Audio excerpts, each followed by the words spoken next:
AMPD Abekon.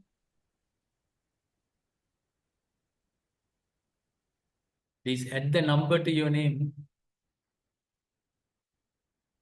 AMPD Abekon. Sir? Can you add either the registration number or otherwise your ID number to your name, your login name? I had my ID number. Okay, please add.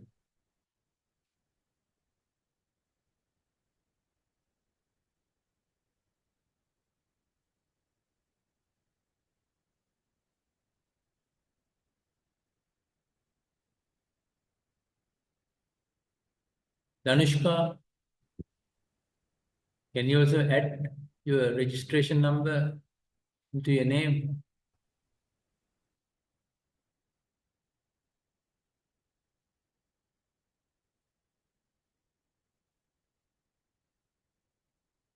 Aiswanya,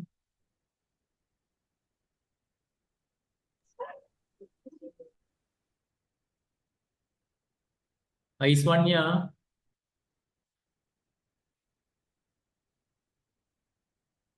add the appropriate number into your name.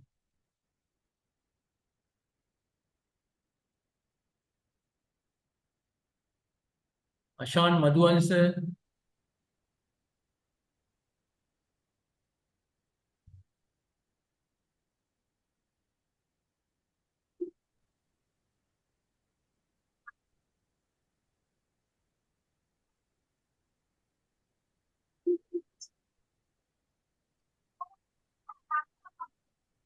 Danushka,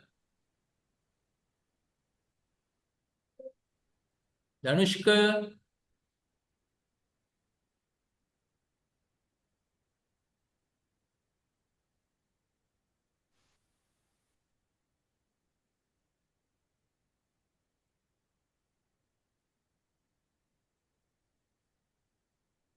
Amal,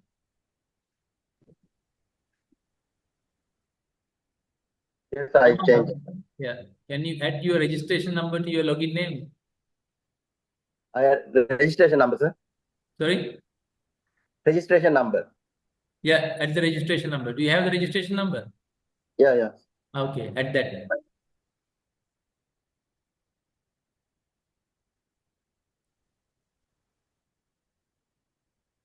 Right, time is up. Suppose we need to start now. So those who have not added either the registration number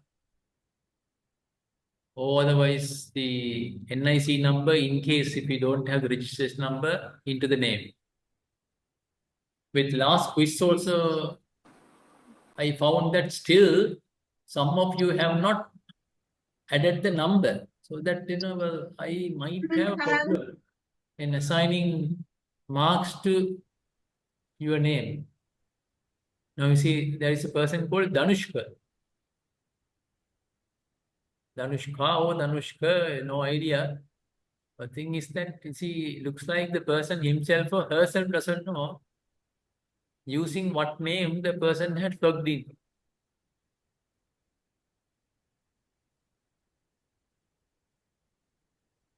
Right, anyway.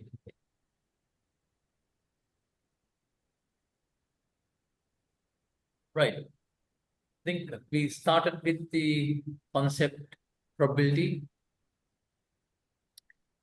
And then after going through an introduction, we moved into definition of probabilities.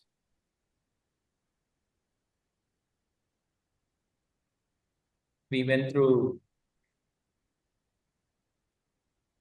classical definition.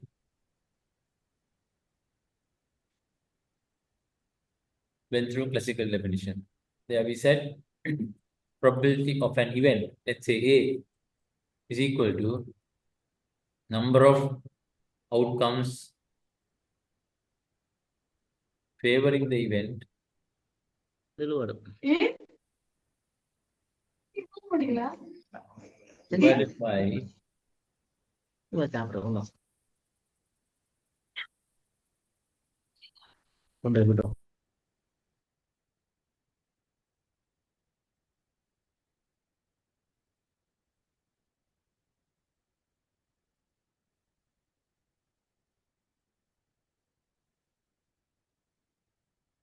divided by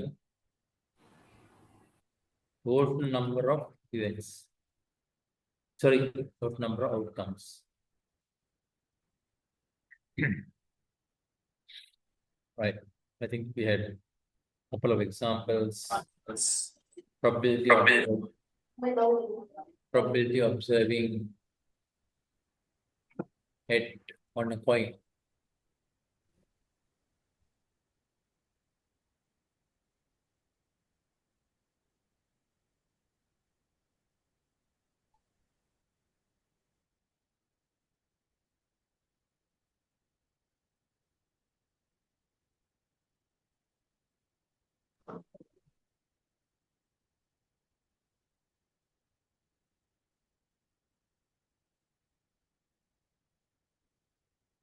Is how many outcomes are we talking about? One. How to altogether? Two. Likewise. Okay. Right. But then we had an example of probability of height values to be equal to 170. Then the issue was that number of outcomes favored the event is 1, and how many outcomes are there altogether? Infinite, which is equal to 0. Isn't it? What do you mean by 0 probability? It's impossible. 0 probability in the sense that is impossible. But the thing is, 170 is a possibility.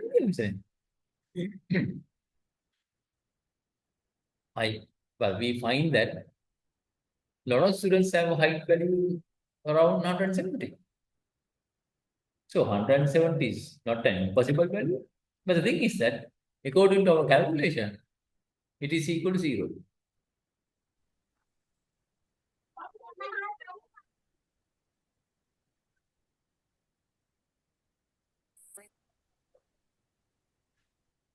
Okay.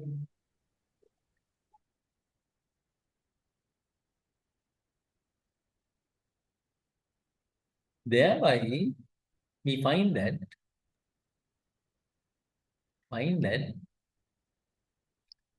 this approach has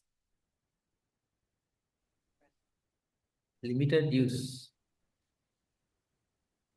Or otherwise, this is a limitation of classical definition. Right. Maybe one more example.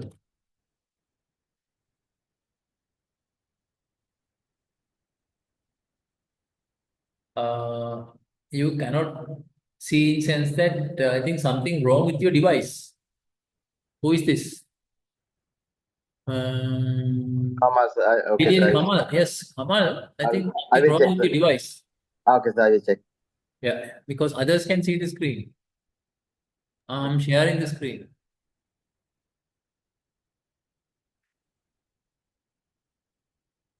Okay. Right. Maybe another example.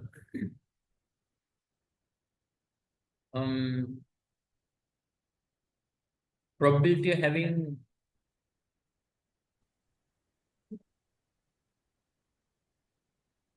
blood group A.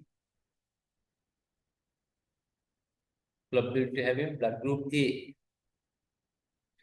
Now, when it comes to blood group, what are the possible outcomes? A, B, AB, and O. So, how many outcomes are there altogether? 4. Possible outcomes are there altogether is 4.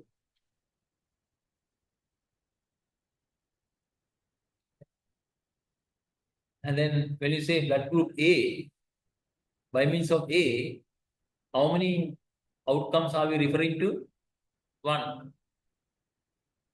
And then how many blood groups are there altogether? 4. So it's like how much? 1/4. But if I ask the question, We're recording about it.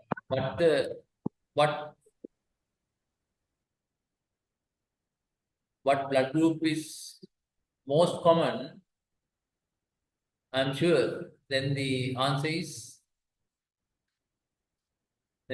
what? O. Most common blood group is O.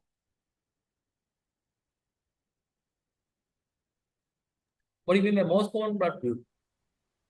Meaning that blood group occurs more often than any of the other 3 blood groups. Isn't it? That is the meaning. The blood group O occurs more often than any of the other blood groups. So that, do they occur equally likely? No, they don't occur equally likely. So that 1/4 is not correct. Is it? 1/4 is not correct. So that you can see the classical definition cannot be applied to this example either. Exactly. So that classical approach cannot be used for every situation. What situations classical approach can be used? Now we have discussed several limitations. One is that when number of possibilities is infinite,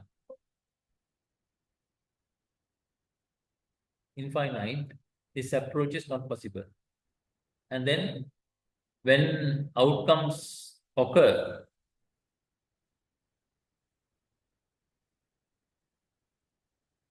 not equally likely, this approach is not appropriate. Right. With infinite, you cannot use.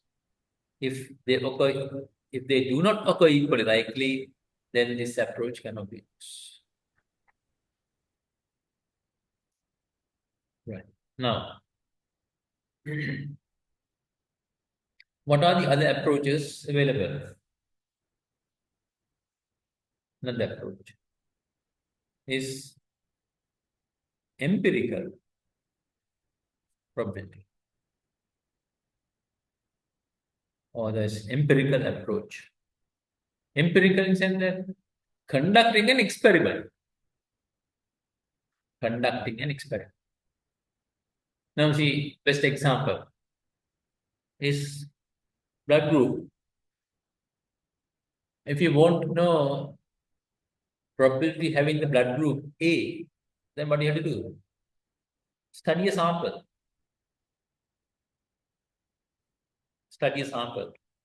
Let's say 100. And then see that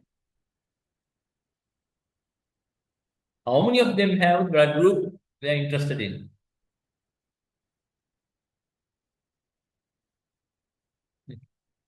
How many times O occurs, frequency, divided by altogether 100. Is the approach. Oh, so that you can see this is equivalent to what? Relative frequency. This is equal to relative frequency. So relative frequency, you can see now, can be used as what? Empirical probability. Empirical. By conducting an experiment, so what you get is an estimate, isn't it? What you will get is an estimate.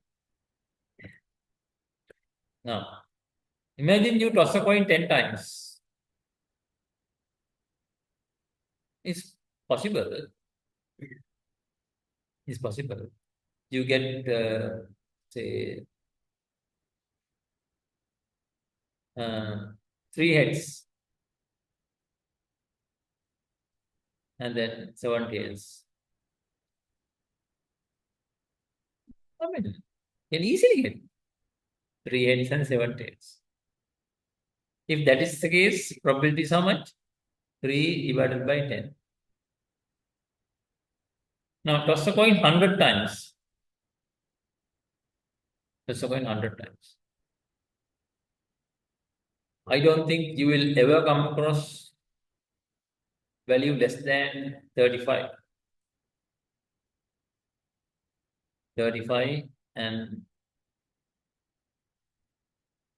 35 heads and 65 tails. So what do we have? Probability 35 divided by 100. Toss a coin 1000 times. I don't think you will ever have number of heads to be less than 450.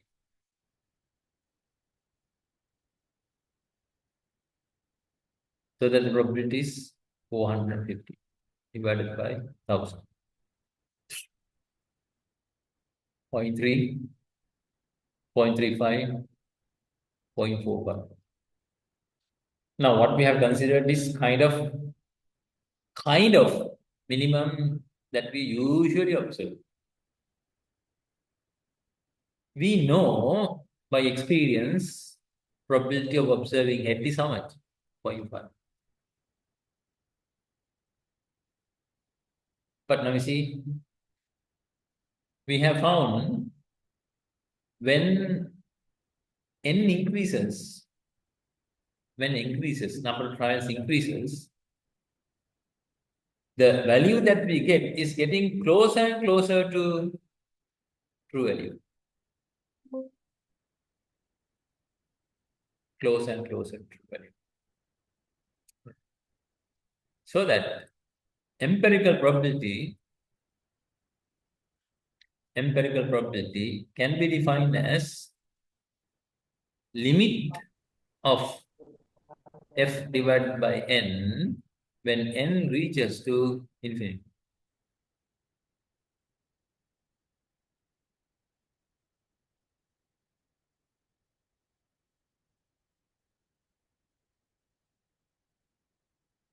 But the limitation is infinity is not defined. So that under normal circumstances, this cannot be used. What are the limitations of this approach? Limitation of this approach. Estimate vary between experiments. Vary between experiments. Cannot have the true value.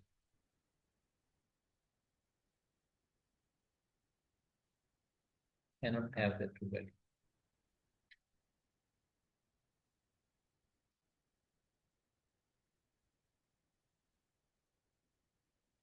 Those are the limitations. Vary between experiments. So experiment to experiment, we find the value to be estimated to be different. This is the problem. Cannot have the true value, however large n is. So problem is there. But you see now, this approach at least provides an estimate to a case of probability of having the blood group O. So, just a minute.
Right. You see, with classical approach, there is no way we can find the value for probability of observing the blood group O. But using this approach, at least we can have an estimate. Yeah. See, not that this is not useless, this is useful. But this approach is also having limitations. Those are the limitations we have listed. Yeah, right. Third approach.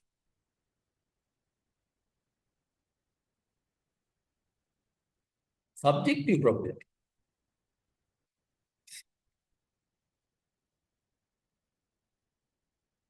Subjective probability. Now, think of a case where you had to land somewhere where you are not very familiar with. Now, on the following day, you need to undertake an activity.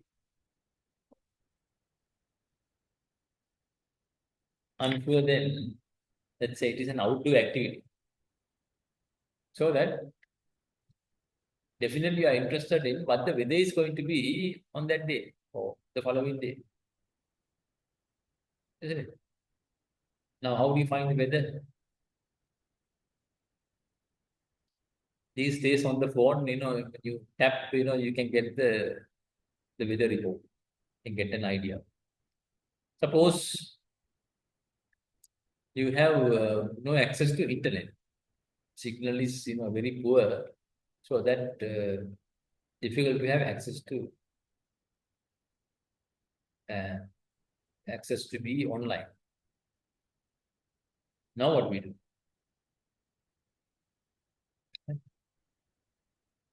Are you going to call somebody? Thing is, even if it is possible, I said that with poor connection, you might have difficulty in calling. But let's say, even if you call somebody, still it's difficult to have access to internet. So suppose it's possible to talk to somebody. Who are you going to talk to? Are you going to talk to the president, asking weather of that particular place? No. Are you going to the GA? No, not either. No point here. So that, how do you get that information from? Or where do you get that information from? I suppose what you would do is, you will talk to somebody around. You will talk to somebody around. Get an idea about the probability having rainfall on the following day, or what the weather is going to be on the following day.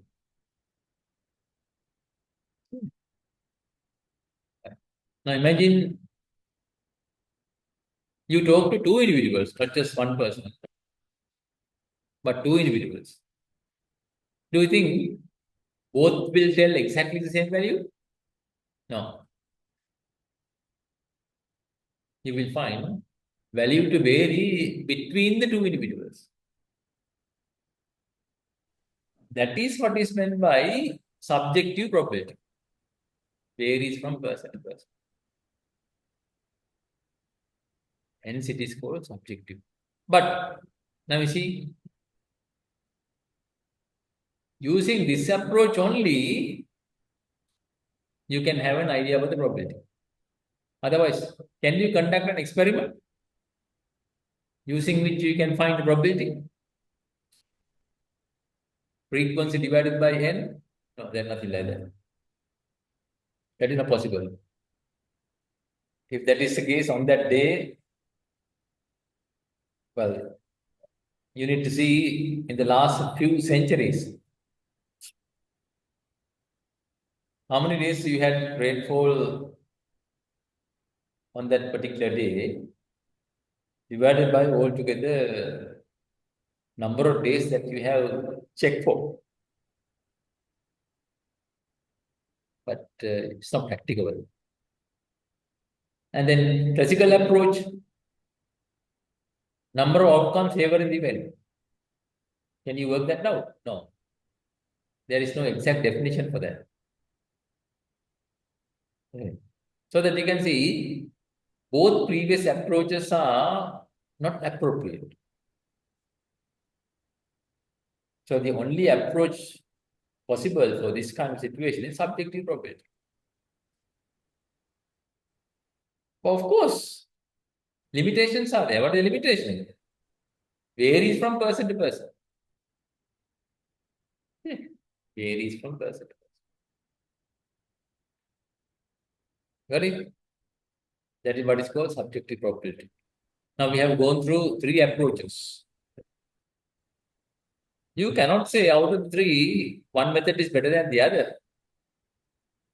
Depending on the situation, you might find one to be better than the other. And then you can see that sometime the only choice is one of those. The only choice is one of those. You might have sometime more than two approaches, but see, certain situation you might find only one approach is there. So that, well, all approaches are not useless. All approaches are useful.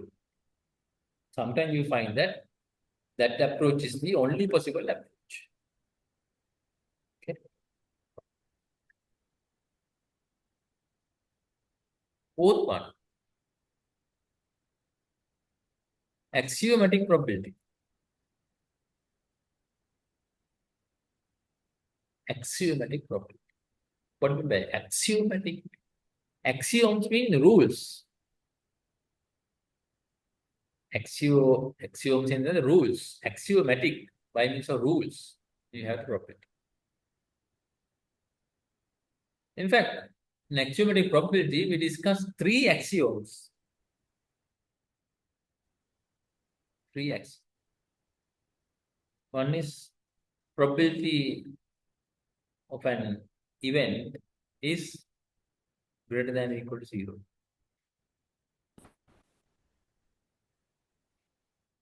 And then probability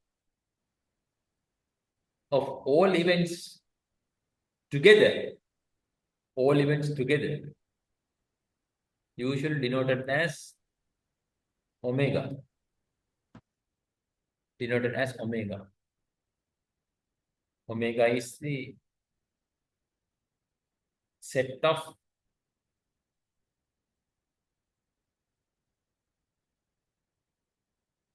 all possible outcomes.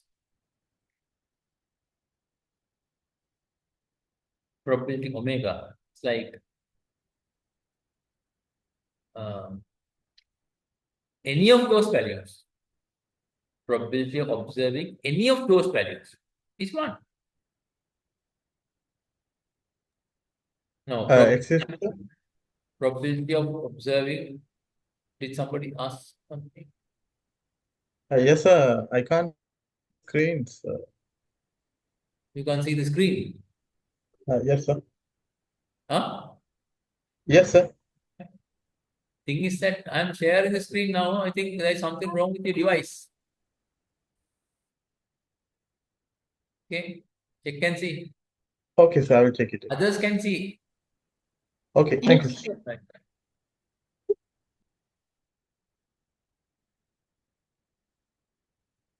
And third one, if two events are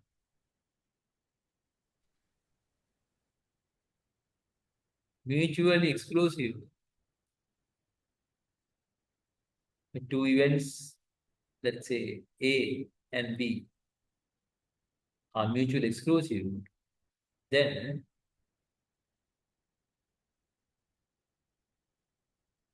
P A union B is equal to PA plus PB. Now remember we discussed this last week. Mutually exclusive. When one occurs, other cannot occur. Head and tail. If head occurs, tail cannot occur. If 3 occurs, any other number cannot occur. 3 on the dice. Any other number cannot occur likewise. Mutually exclusive, then PA union B is equal to PA plus PB. Those are the 3 axioms.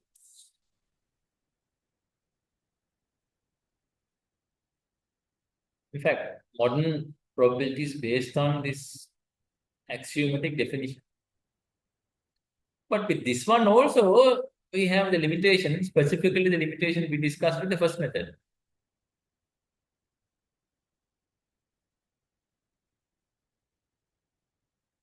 Now see, example, no clear guideline on when to use this approach.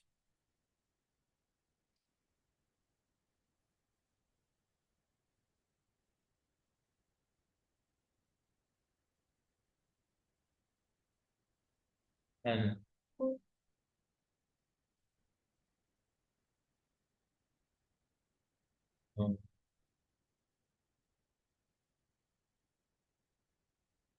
cannot be used when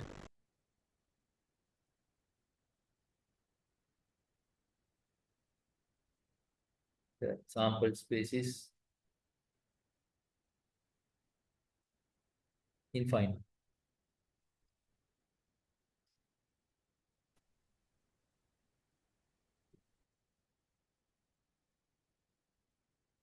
And then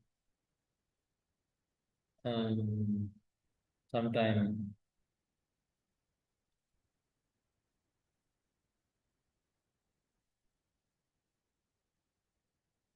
zero probability when it is possible.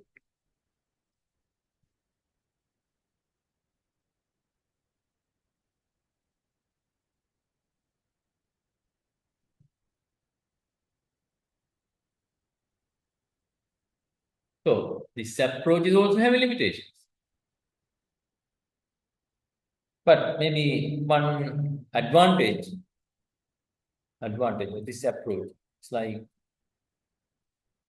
now if I ask, how do you show that probability of observing head is equal half? How do you show that? Well, first we know H and T occurs equally likely.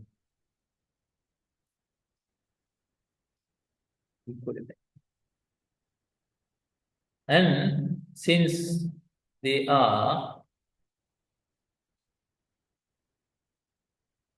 mutually exclusive,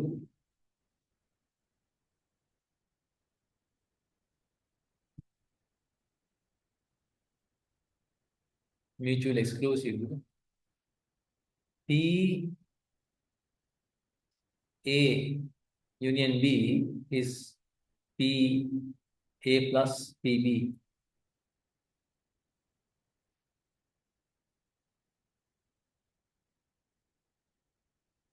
And we know from the second axiom, probability of all the values,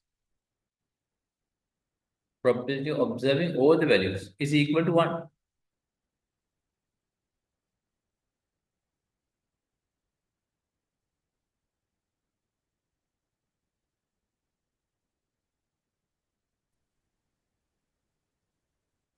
From the second axiom, we know probability of observing H plus probability of observing tail is equal to 1.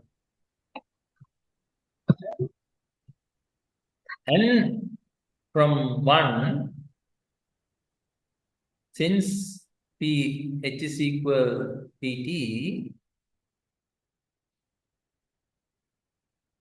substituting them in equation 1, we have PH plus plus PH is equal to 1.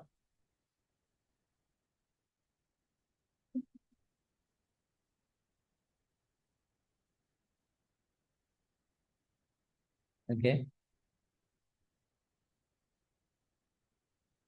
Now, H and D are two outcomes that occur equally likely. And we know they are mutually exclusive, so that PA union B is equal to PA plus PB. Okay. And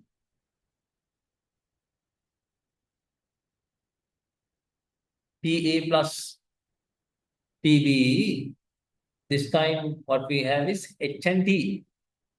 PH and probability of observing H for any of those.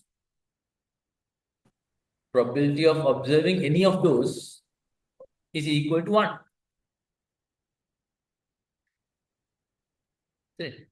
From the second definition, probability of observing any of those is equal to 1. And then when you say any of those is H and T, HOT. So this time HOT is equal to PH plus HOD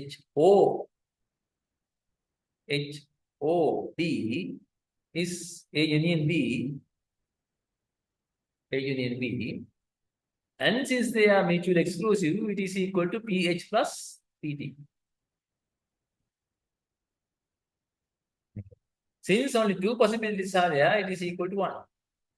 So that we have, by substituting, pH is equal, pH plus pH is equal 1. So that 2 pH is equal to 1. Therefore, pH is equal to half.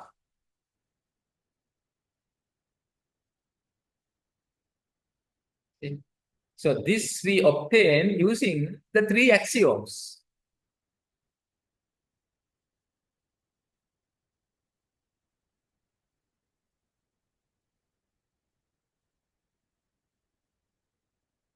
That's why I said that modern probability is based on these axioms. Axiomatic probability is the base of modern probability. However, now see that we find the limitations that this method can also be used only for a case where outcomes occur equally likely. Equally likely. But every time we find that they do not occur equally likely.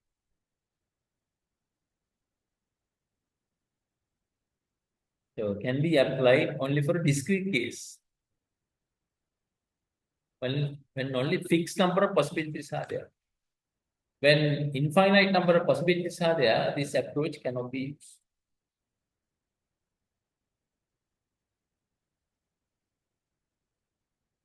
So those are the 4 definitions commonly being used. So depending on the situation, should be able to use the appropriate one and then get the most suitable value. But as you can see, every method is having limitations.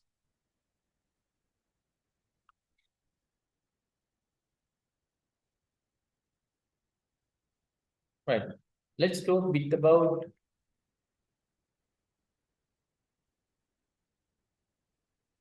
discrete applications of these methods, classical method.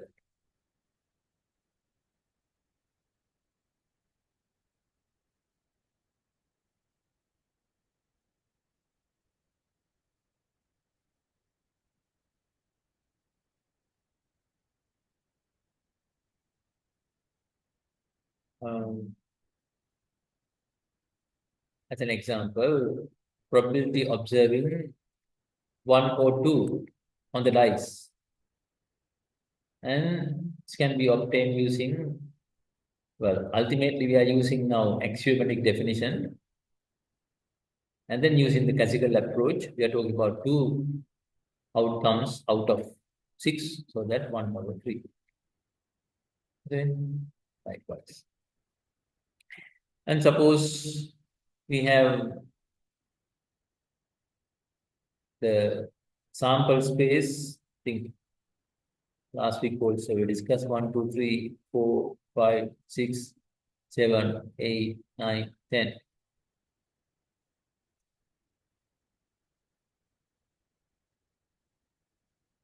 If you say A is number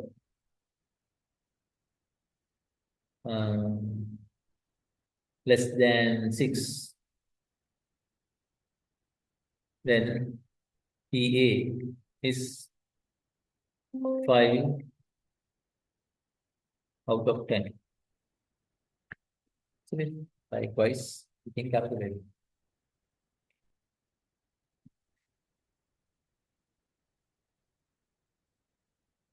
Suppose B is an odd number.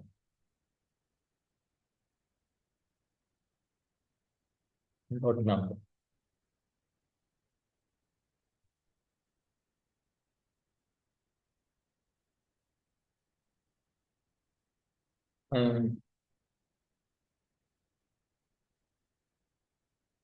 So that probability B is equal again 5 divided by 10.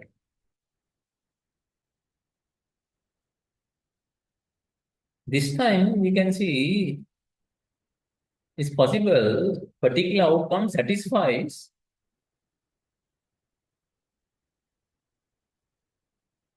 if both events A and B.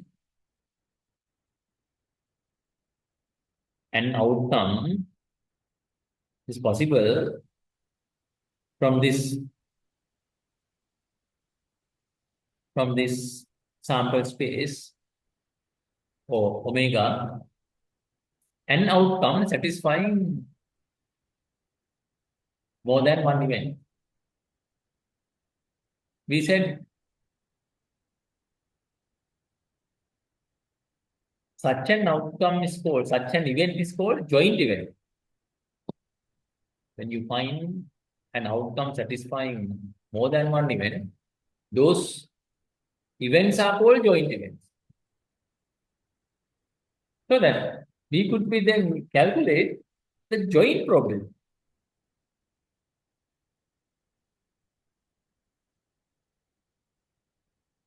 Joint probability.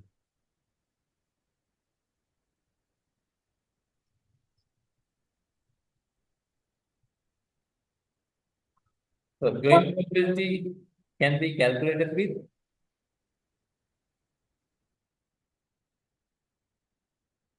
joint events. Now remember, said that we can easily describe them using a Venn diagram.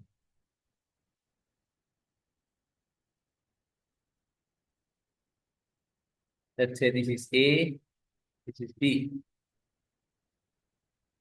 A, number less than 6. And then B, an odd number. 1, 2, 3, 4,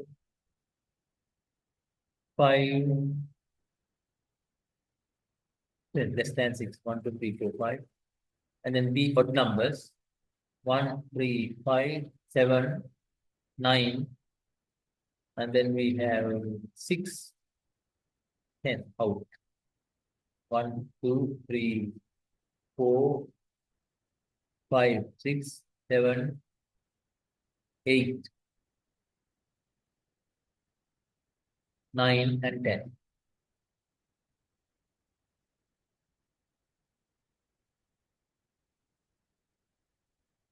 PA, as before, is how much? 5 divided by 10 is 0.5. PB is also 5 divided by 10 is 0.5. Excuse me, sir. Yeah, In this example, are we not considering a 0? sorry. Are we not going to consider the 0?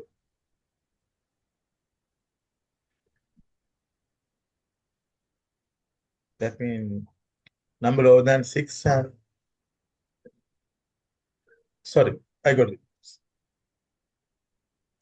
Thank you, sir. Okay. So that P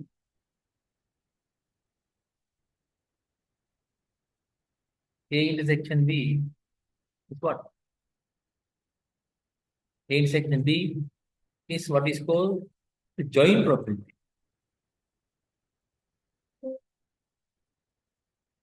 Probability of observing A and B both at the same time. Because an outcome out of them, some outcome satisfy both events.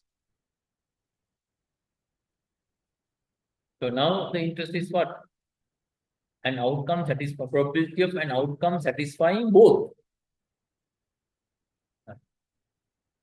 Now, last week we said that this is the area that denote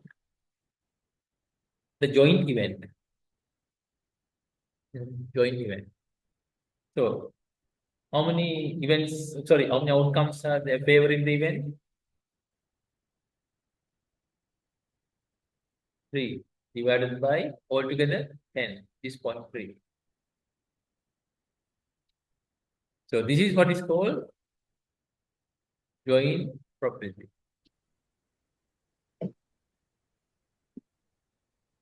In the case of joint events, when you consider probability of each event separately,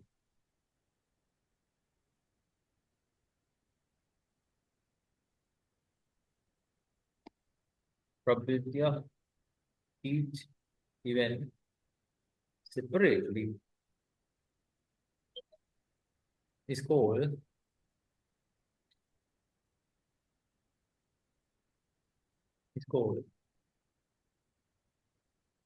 marginal probability.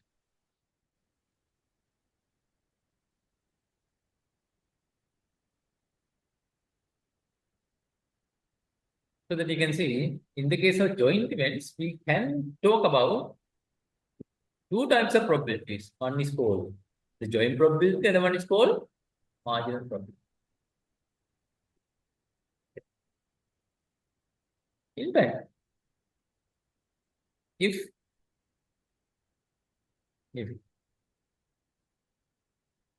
P A intersection B is equal to PA times PB times PB, then A and B are said to be independent.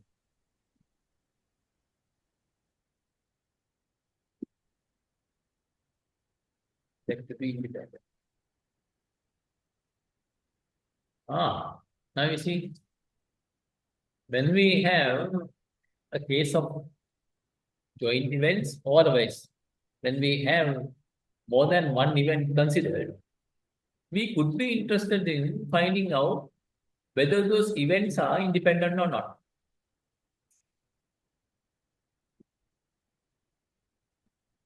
Those events are independent or not. So, if we have that requirement, all what we have to do is to check whether the joint probability is equal to product of two marginal probability. Now, our example considered here. A is a number less than 10, sorry, less than 6. And then B is an odd number. B is an odd number. Okay. Right. Now the question is that whether the two events are independent or not. Now, as the way it is given, all what we have to check is whether the joint probability is equal to product of marginal probability. Now let's see. PA is equal 0.5. PB is also equal to 0.5. PA times PB is equal to 0.25.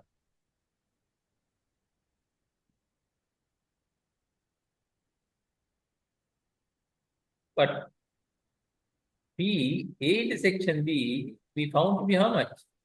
0.3. Isn't it? 0.3. Therefore, we find probability A intersection B is not equal to probability A times probability B.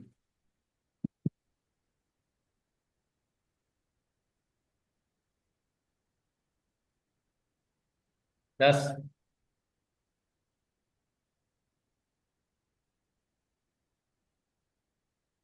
two events A and B are not independent.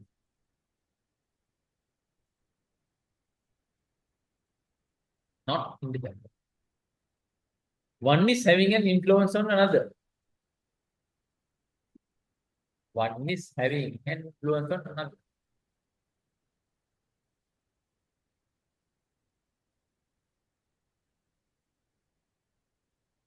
Okay. So, if the two events are, okay, what I said is that if the two events are independent,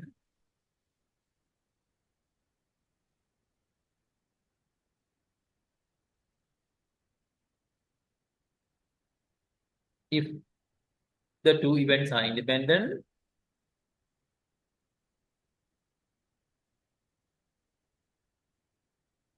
P A intersection B is equal to P A times P B.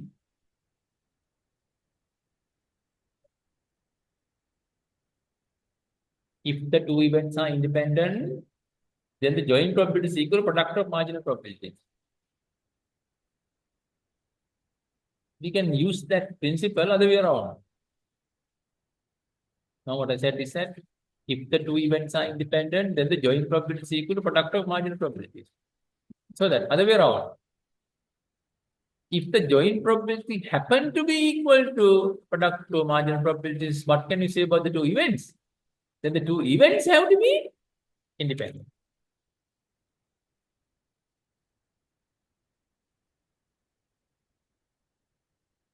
Did everybody understood the argument? Sir, This is can what you we can- explain again? That's right, yes. What I said is, if the two events are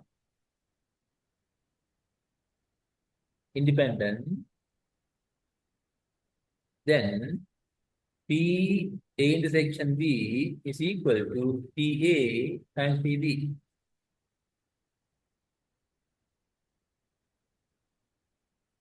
If the two events are independent, then P A intersection B is P A times P B.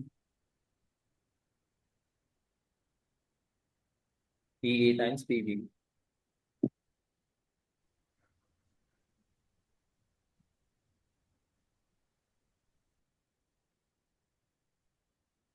Other way around.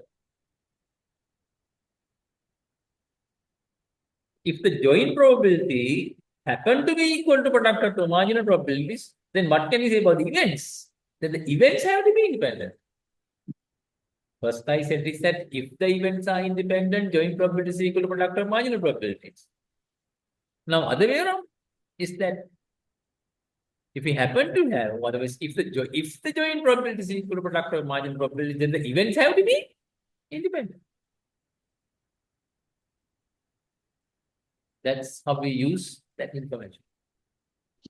And thereby, we are in a position to determine whether the two events are independent or not. So all what you have to check is that whether the joint probability is equal to product of marginal probabilities or not.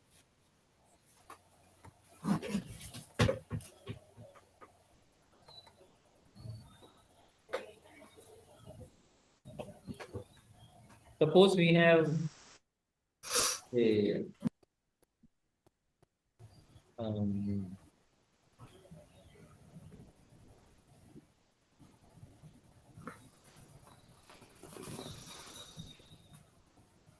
10 balls, and then 6 balls are red, and then 4 balls are okay. 4 balls are blue. Out of red balls, 4 balls are heavy, and then 2 balls are light. And out of 4 blue balls, 2 are heavy, and then other 2 are light.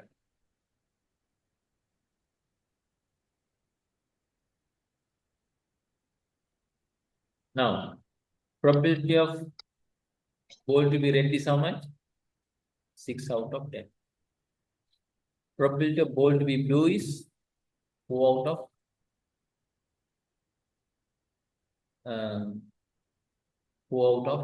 10.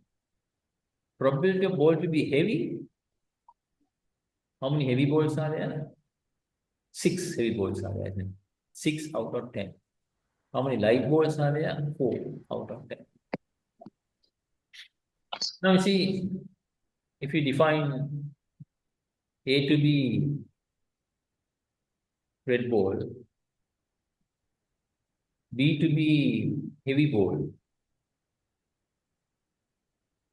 so you can see it's possible a ball satisfy both events, an outcome satisfy both events. So we can talk about joint probability. We can talk about joint probability. Probability A intersection B. Intersection B is what? Red and heavy.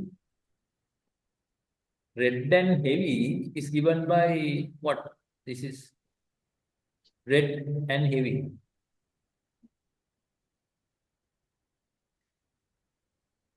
Is how many red and heavy balls are there?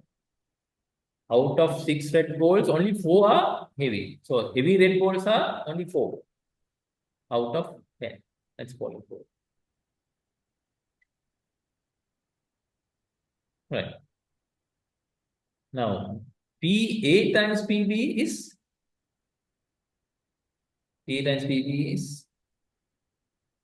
PA, red ball, 6 out of 10, times PH, heavy ball. Sorry. So let's go by B. B is what? Heavy ball is again 6 out of 10, which is equal to 36 out of 100.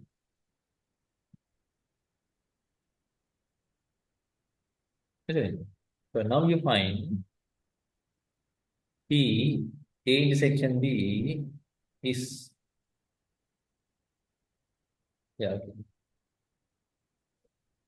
4 out of 10 is not equal to P A times PB, which is equal to 36 out of 100. Therefore, A and B are not independent. Right. I think with this example, you can understand the meaning of independence and not independence. I said not independent in the sense that one event is having an influence on the other event.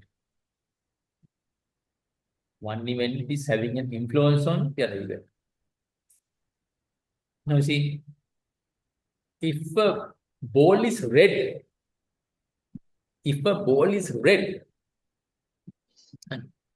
then the tendency is that what? That ball is heavy ball. Because out of 6 red balls, 4 are heavy. So you can see that red is kind of associated with what? Heavy. Is that clear? So if a ball is red, it's having an influence on what? Ball being heavy. Ball being red is having an influence on ball being heavy. Influence. If there is an influence, can they be independent? No, they cannot be independent. Influence in the sense that, independent in the sense that no influence is there. So this is what is meant by the phenomena independence of events. Another example, say from a card pack, from a deck of cards,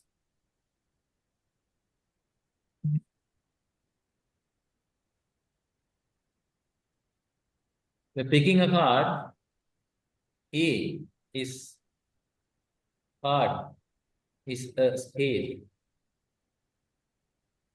B card is an ace.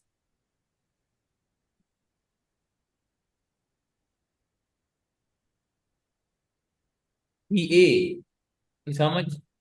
Card is a spade. How many spade cards are there? How many outcomes satisfying, or how many outcomes favor in the event? 13. Out of altogether how many? 52. That's 1/4. PB, card is an ace. When you say ace, how many outcomes? How many Four. outcomes favor in the event? 4. Four. Out of 52. It's 1/13. Now, what is joint probability? P A intersection B is what? P A intersection B. P A intersection B. How many spade aces are there? Spade and ace. Spade and ace. How many spade aces? Only one. One out of 52.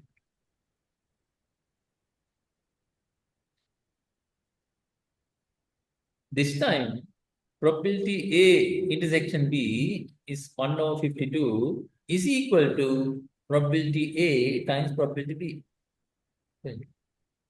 Probability A times probability B is 13 out of 50. Sorry. 1/4 times 1/13 is 1/52.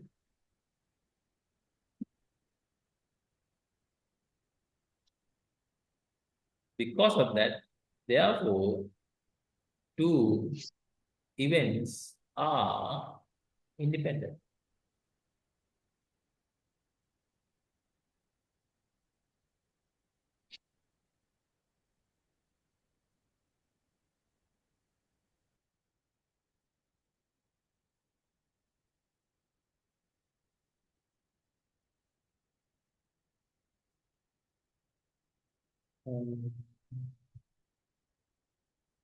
Sir, can you please explain again the last example?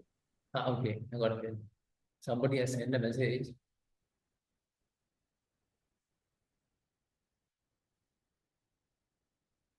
I don't know what is this. Asia's Congress and then AGM organized by Asia. Sanya, China, as a member, could you please advise how attendance increases are? Thing is, in fact, no such provisions. But one thing is that, no, attend to those, don't worry.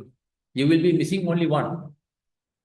Make sure that, you look at the notes from a person, who follow the lectures, and then probably go through the recording also, and then attend to all the other quizzes. And thereby, you can see it's not a big deal. Okay. I'm good, well, we really appreciate that you are representing the country, so that we always encourage. The thing is that when it comes to attendance and quizzes, cannot help. But the thing is that that's why I'm having at least one quiz per day, so that even if you miss one, not a problem. You can always catch it up. Okay, so don't worry.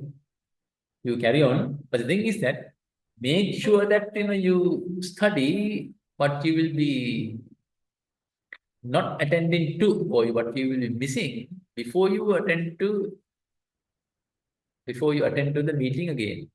That's very important. Okay, borrow it from friend of yours. As you can see, we have about 150, 160. So that get told of one, and then share the notes, understand what we have discussed, and then attend to the next meeting. Okay. Right. Well, Probability, I suppose, PA, probability observing what? Spade. How many spade cards are there? 13 spade cards are there in a card pack out of 52, so it's 1/4. And card is an ace. How many aces are there in a card pack? 4 aces are there in a card pack. So the probability of card being an ace. Now, what are we doing? We are just picking a card from a pack, deck of cards. So it's possible that card is a spade. Meantime, it is possible the card is an ace. It's possible the card is spade ace. See, one card we are picking, not 2 cards. Okay, just 1 card. But that card can satisfy both events. That is what you need to understand here. That is what you mean by joint event. Okay. Right. So PA is 1/4, PB is 1/13. 1/13. And then similarly, PA intersection B, that is spade ace. How many spade aces are there in card pack? Only 1. So it's 1 out of 52. Now, PA into PB is how much? 1/4 into 1/13 is 1/52. 1/52. So now we find PA intersection B, which is 1/52, to be equal to this product, which is equal to 1/52. Thereby, we can say that 2 events are independent.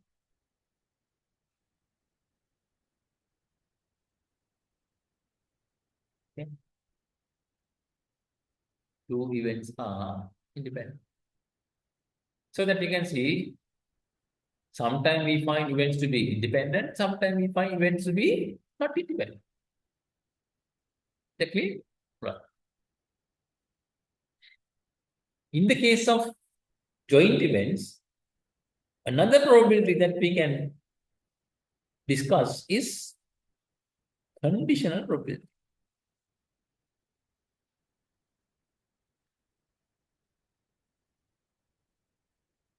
Conditional probability. That is probability, denoted as let A and B are events, 2 events. A and B are 2 events.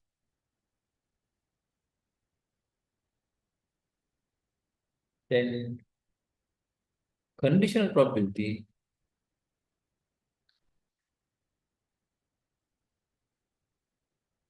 can be denoted as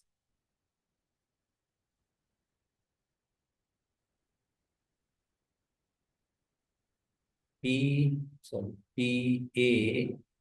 vertical line B. This is how it is denoted, conditional probability. Then conditional probability can be denoted as PA given B. And then PA given B is defined as is PA intersection B divided by PB.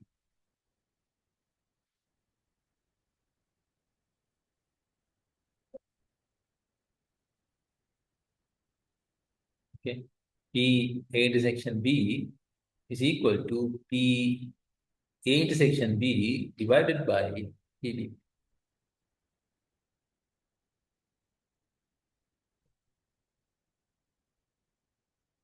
Now, let's consider some of the examples we considered earlier.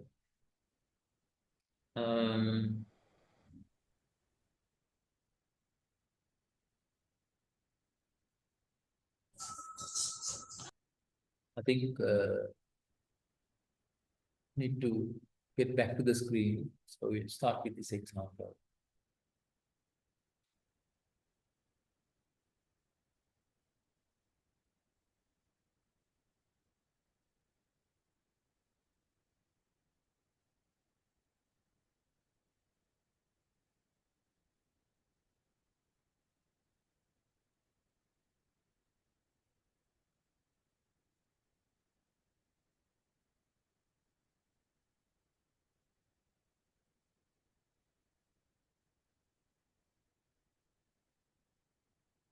So the set is P A given B.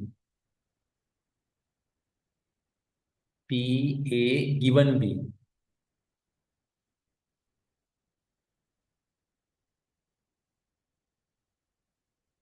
Equal to P A intersection B divided by PB.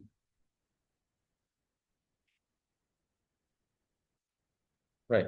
Given B, it's like out of the two events, one has already occurred.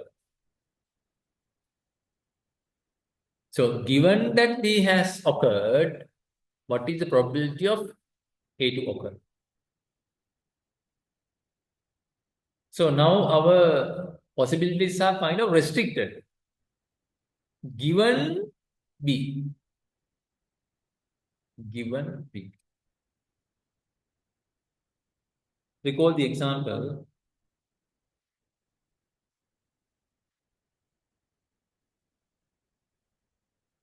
A, B. A was what? Numbers less than 5. Sorry, less than 6. Okay. 1, 2, 3, 4, 5, 6, 7, 8, 9, 10. That's how we have. B is odd numbers, A is numbers A less than 6. And then B, odd number.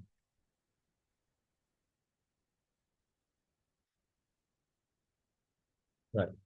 Now, A given B.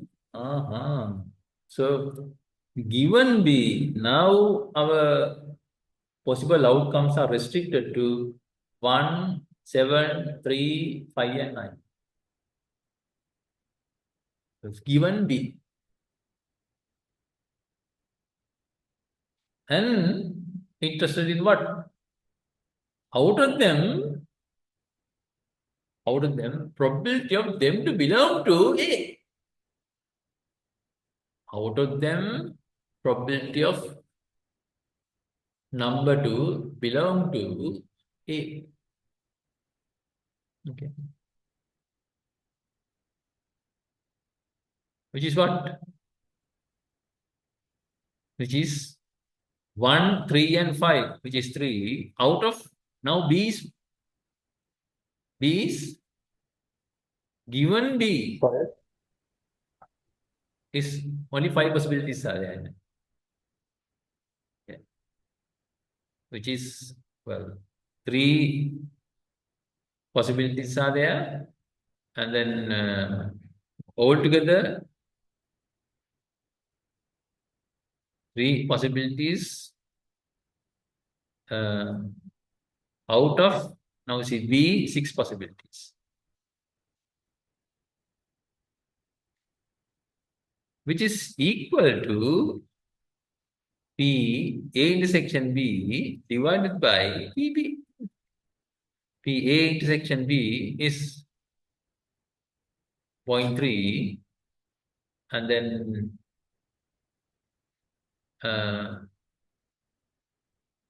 P A intersection,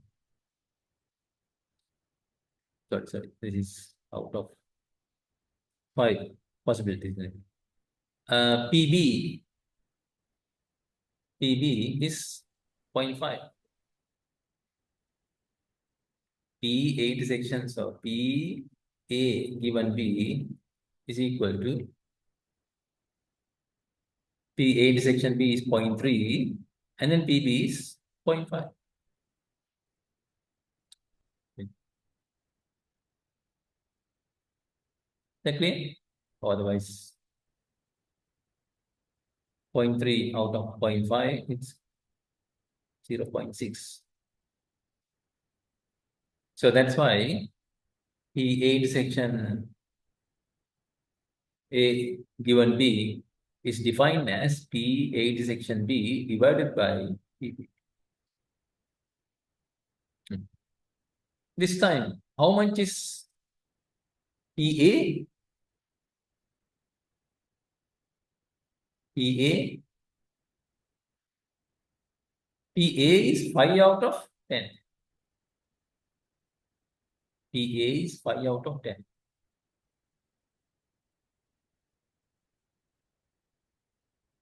Isn't it? Which is 0.5. This time we find P A given B is not equal to PA. We find P A given B is not equal to PA. In fact, if two events are independent, then P A given B is equal to PA.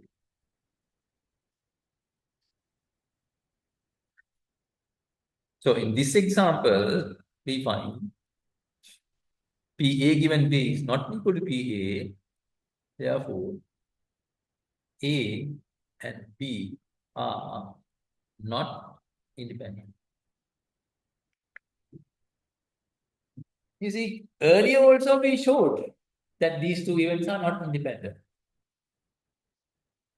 And with new approach also, now we are showing the two events are not independent. So now you see that if two events are independent, joint probability is equal to product of two marginal probabilities. Not only that, we find conditional probability is equal to marginal probability. Conditional probability is equal to marginal probability.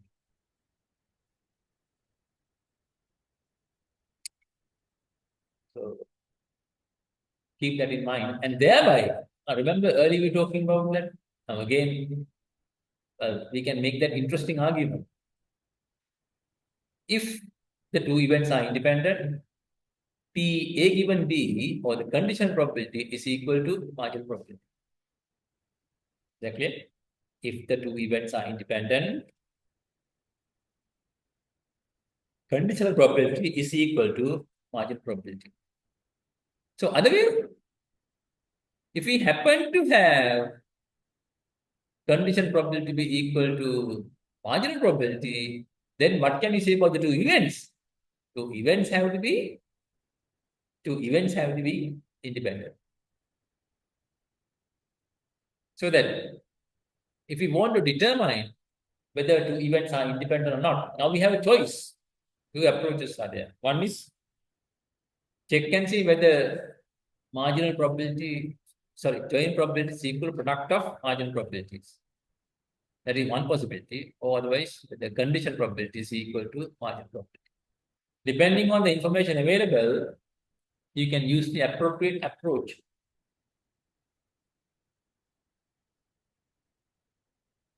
Whether the approach to be joint probability is equal to product of marginal probabilities, or otherwise conditional probability is equal to the marginal probability. Okay.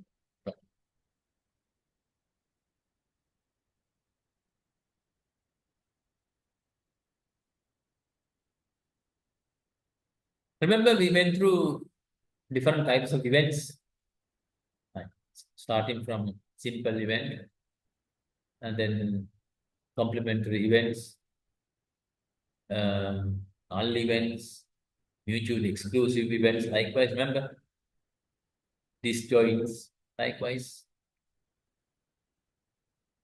another type of event is complex events. complex event is an outcome is a combination of several outcomes.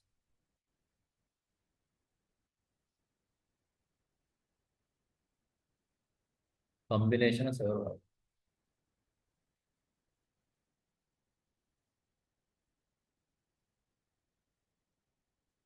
Example.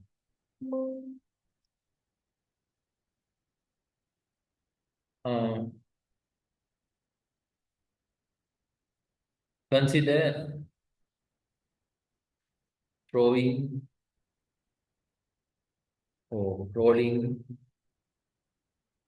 dice and coin together so that we get an outcome. We get an outcome from the coin and then an outcome from the dice. Recording in So this is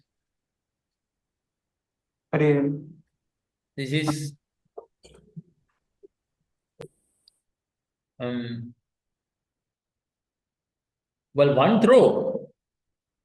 Okay, not two throws, one throw. We keep both coin and dice together on the palm and then throw it together. So that we will have one outcome on the dice and another outcome on the coin. So we have as the outcome, now we have combination of two outcomes. Such events are called complex events. When events that consist of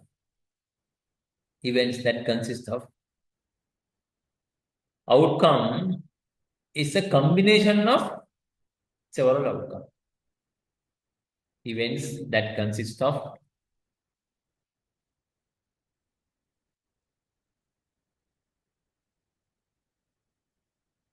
an outcome is a combination of several outcomes. Such events are called complex events.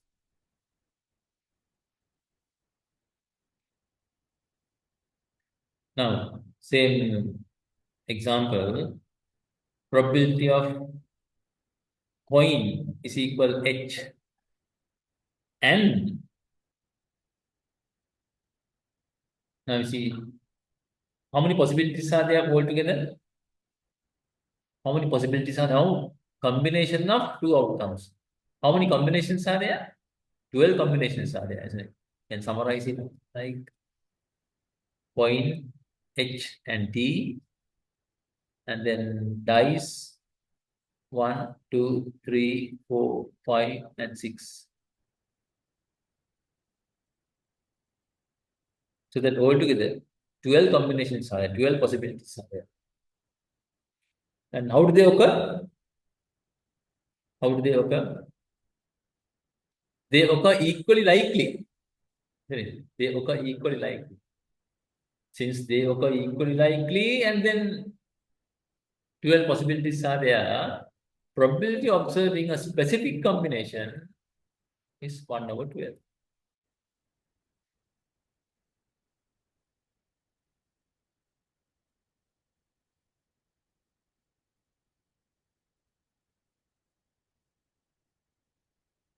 Okay. What are the arguments? 12 outcomes, combinations.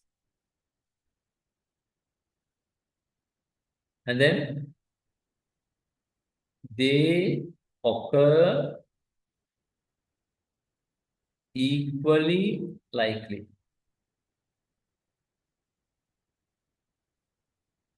Because of that,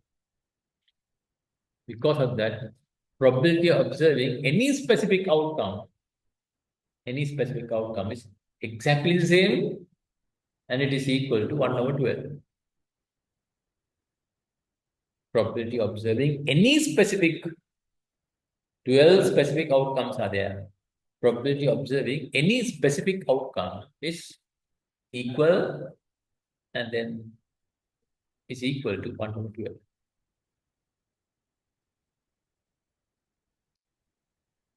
Okay. Right. Uh,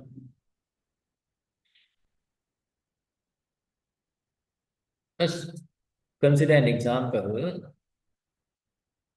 something related to what we have just discussed. Now we have how many? Right now, 128, isn't it? 128.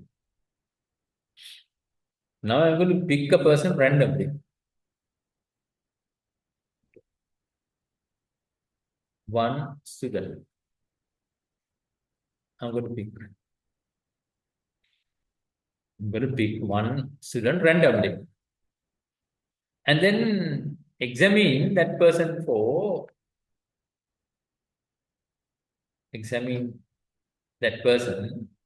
whether the person is having cold or not.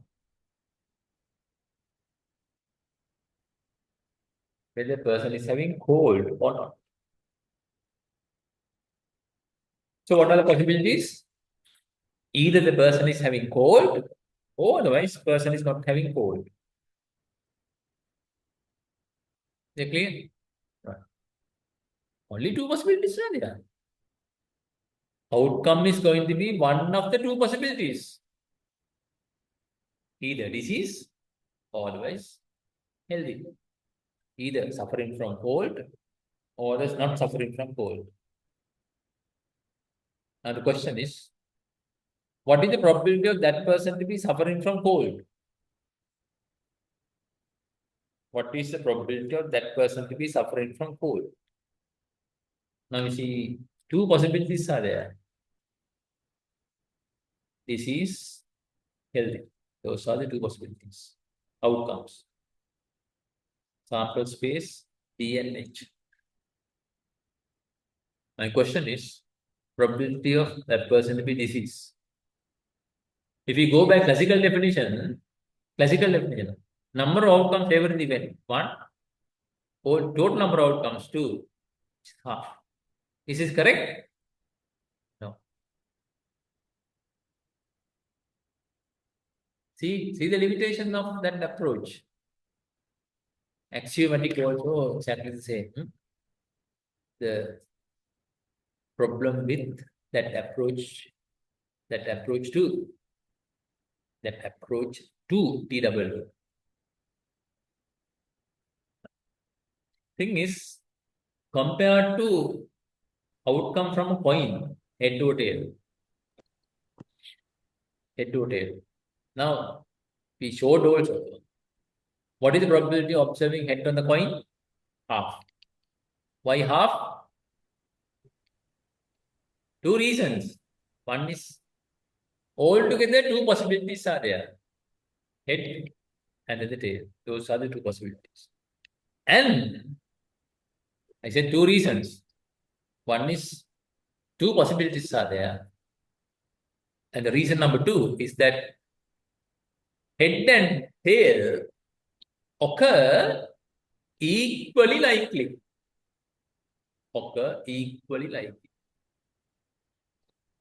That is the reason probability of observing head is half.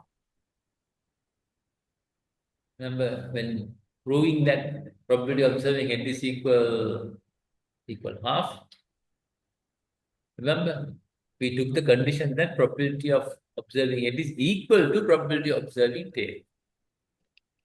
That's the reason.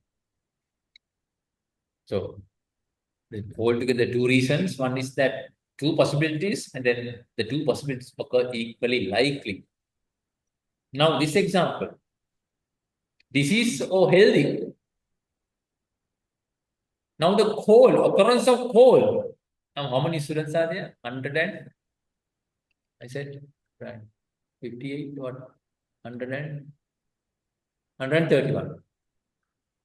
131. Out of 131, how many students are suffering from cold? Maybe not a single person. Nobody is having cold. So that having cold and not having cold, do they occur equally likely? No.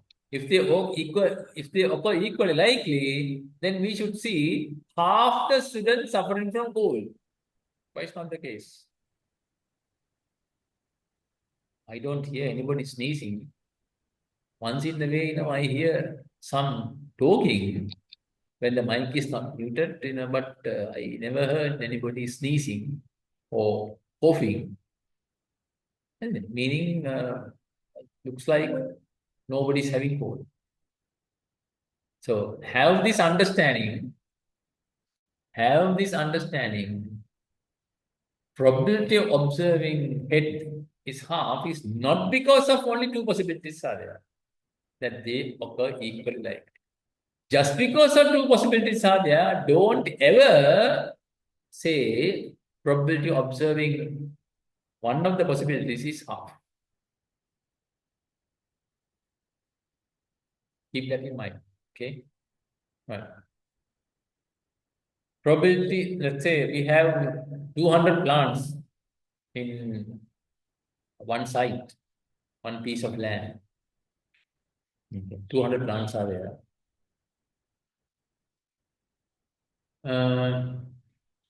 And let's say after examining all 200 plants, we found 50 plants to be suffering from a disease. 50 are disease.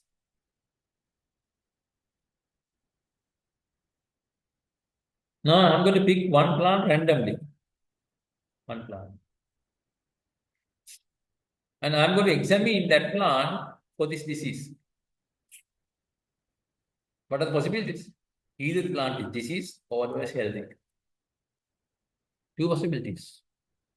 But is the probability of observing that plant to be disease half? No, it is not. It is not. If that is the case, half the plants to be suffering from that disease, then only we will have probability of that plant to be suffering from cold is half. So keep that in mind. Okay. Suppose we keep set of seeds for germination. Set of seeds for germination. And then after a couple of days, if you examine, you will see that either the seed is germinated or otherwise not. Two possibilities. Germinated or not. Now the question, what is the problem? I'm going to pick a seed randomly. What is the probability of that seed to be germinated? Is it half? No. No. If it is half, only half the seeds must have germinated. The balance half must not have germinated. Then only you can call it to be half. Hope it is clear. Keep that in mind. Very often people make the mistake, disease or not, it's half. No, it is not half. If it is the case, you can see that half the population is suffering from disease. No, it's not the case. If that is the case, well, we can never have sufficient hospitals. So, have that understanding. Right. So, it's something arising from the complex event, Dyson point.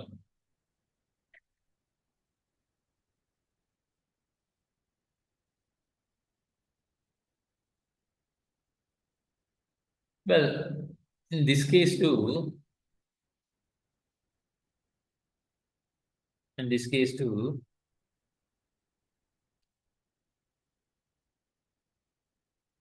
now imagine adding all the values along the first row. What value do we get? Adding all the values along the first row, what do we get? Half. Adding all the values along the second row, so to half.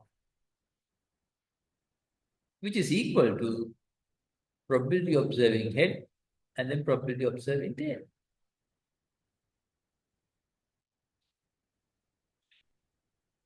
Isn't it? So that you can see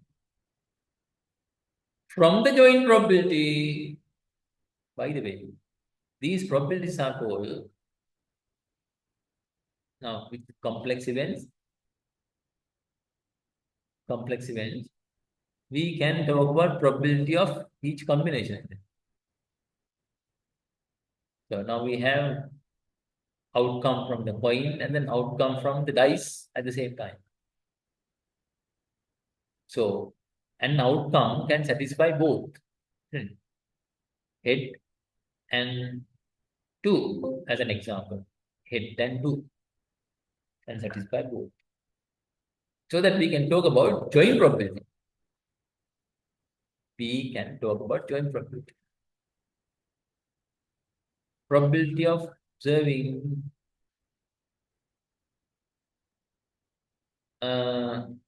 coin equal head and dice equal 2. Head and 2 is what? Head and 2 is this. How much is the probability? 1/12. 1/12. So that these probabilities are called joint probabilities. Those probabilities are called joint probabilities.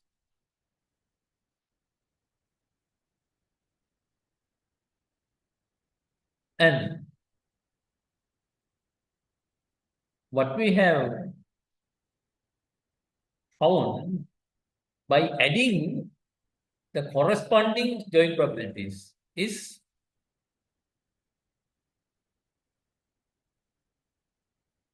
called, these values are called marginal probabilities. Marginal probabilities. Not only for the coin. Now imagine adding those values column-wise. What do you get? 1/6, 1/6, 1/6, 1/6, 1/6, 1/6. They are also marginal probabilities.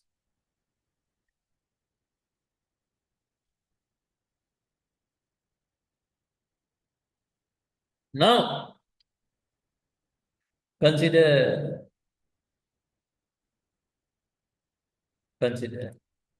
product of marginal probabilities, probability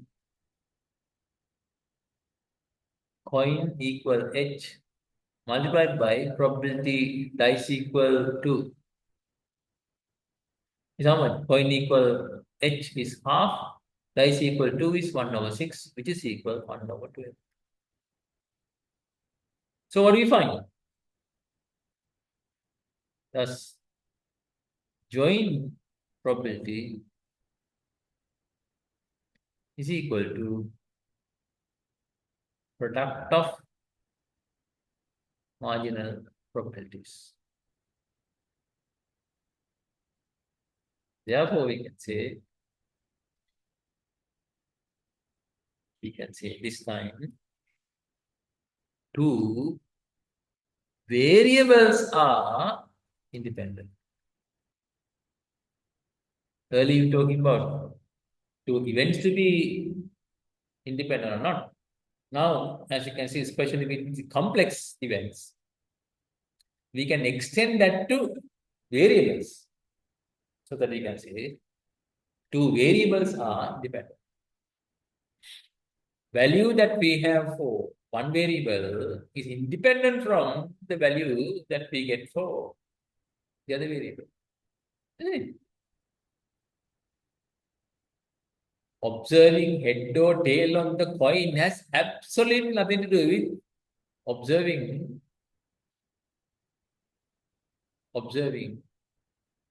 a specific number on the dice. Similarly, observing a specific number on the dice has absolutely nothing to do with the outcome of the coin. No influence. No influence is there. Easy to understand. That is what is meant by two variables are independent. Earlier we went by events, now talk about variables. The variables are independent. So events can be extended to variables.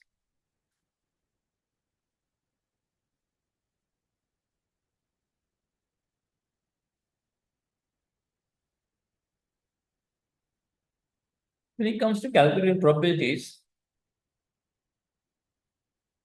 well, one of the approach that can be used, approach is not the definition I'm talking about. Definitions that we have gone through now. Another approach is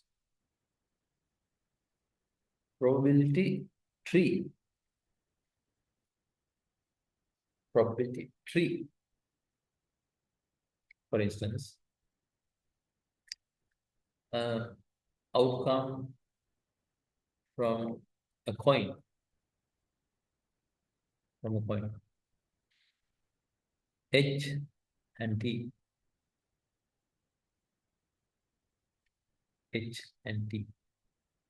Now see, from a coin, you can have head or tail. Probability of observing head is half. Probability of observing tail is also half. This kind of a diagram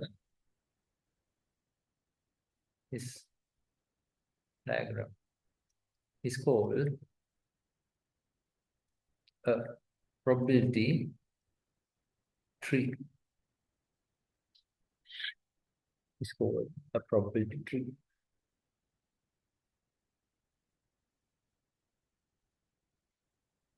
Right. Now, consideration is here a single outcome. So, two possibilities, single outcome. And accordingly, if you want to know, we can define two events. Two events. Event is probability of observing head, or the event is observing head, and another event is observing tail. Okay.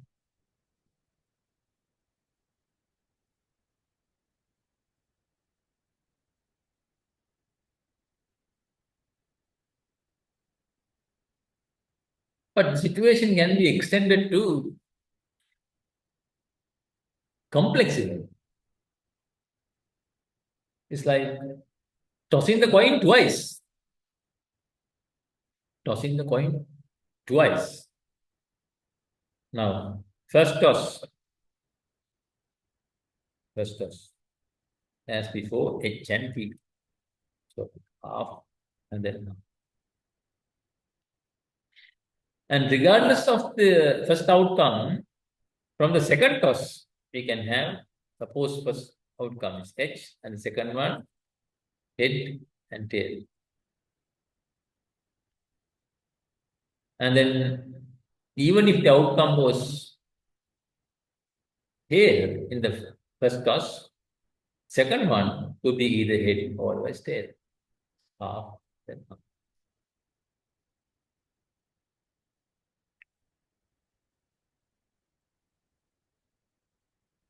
Okay. Now, if I ask, what is the probability of observing heads on both tosses?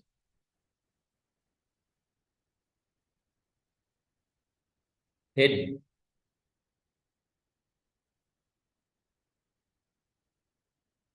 Both tosses, that is two heads. Is how much? Now, in terms of possible outcomes, this is what? H and H. What is this? H followed by T. What is this? T followed by H. And what is this? T followed by T. So 2H, one outcome. One outcome. Now you see, that outcome is combination of two outcomes. One is on the first toss, and then the other one is on the second toss. So in terms of combination, how many outcomes favoring the event? One. Out of altogether, how many outcomes? 4. One more.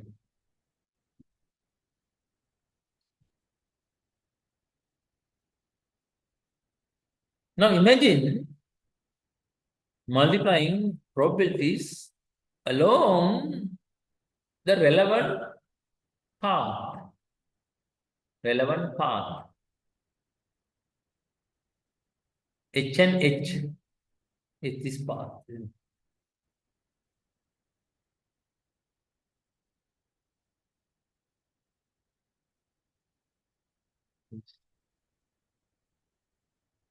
This path.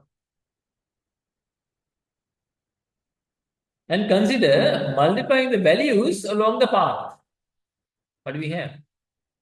Half times half, which is equal to 1/4, and it is the appropriate probability. Okay. H and H.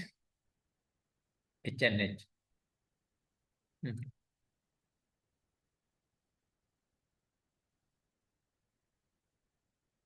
H and H is like a combination. Out of 4 combinations, well, H and H is one possible combination. Because of that, we found it to be 1/4. Now, along the path, when you multiply the probabilities, what we have is half and half. What are those values? What are those values? Well, this half, first half,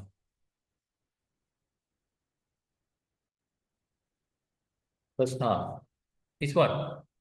You have outcome from the first one. So that time we have only one outcome, isn't it?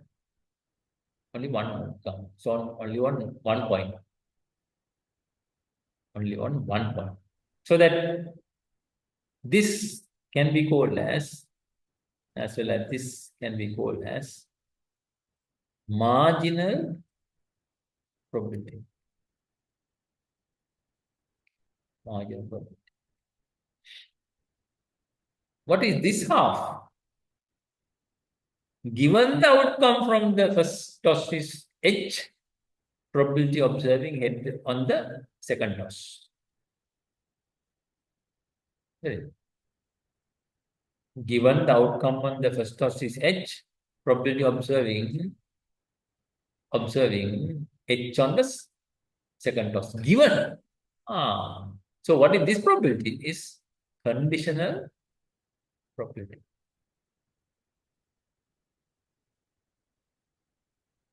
That is conditional probability. And remember, earlier we said that PA intersection,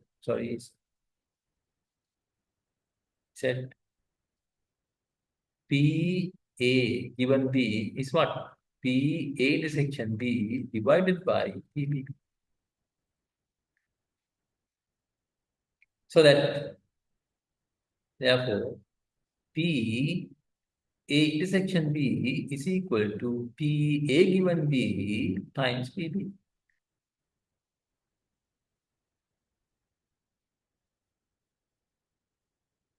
What is that? Conditional probability multiplied by marginal probability. Conditional probability multiplied by marginal probability. So that is exactly what has happened here. Marginal probability and then conditional probability. We have multiplied marginal probability and the conditional probability. So what we have got is a joint probability. Okay. So now you can find that when you want to find the joint probability, you can first construct this probability tree and then considering the multiplication along the path, you can get the appropriate probability.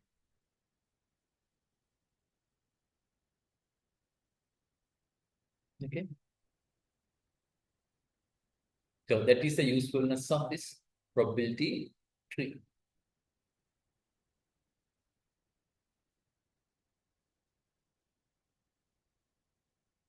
Let's consider another example.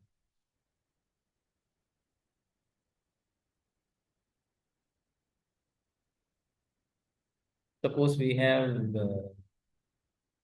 6 red balls and then 4 blue balls. Let's say we are going to pick two balls, not one ball, two balls. So we're talking about now a complex event. And outcome is combination of two outcomes.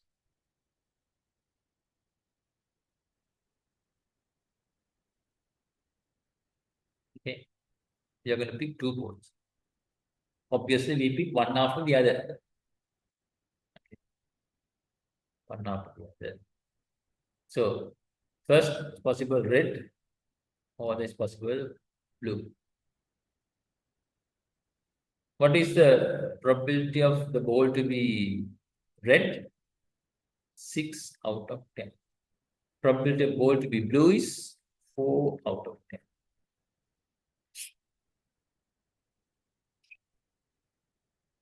Now we are going to pick what? Second ball. We are going to pick one ball. Now, how many balls are inside that box? Or otherwise, jar? The jar, otherwise the box. We have already taken out 1. Now, how many are there inside? 9. It's possible first one is a red one. First one is a red one. And second time,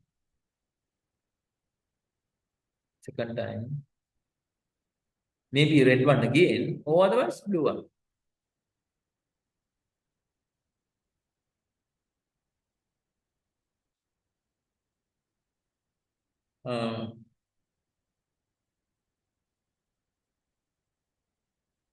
So now, how many balls are there inside the box? 9.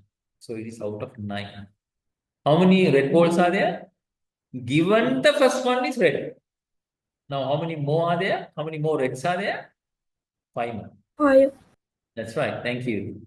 5 out of 9. And then, if the first one is red, what is probability of given that the first ball is a red ball, what is the probability of second ball to be a blue ball? Now, how many blue 4. balls are there? 4. 4. Out of how many? 10, 9. 9. 9, 9.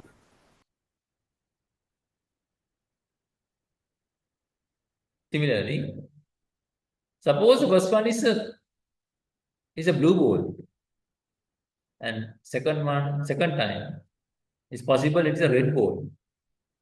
What is the probability of that ball to be a red ball? Now, first one is a blue. So, how many red balls are there inside? 6 out of 9. And given the first one is blue, what is the probability of second one also to be blue? 9 out of 3.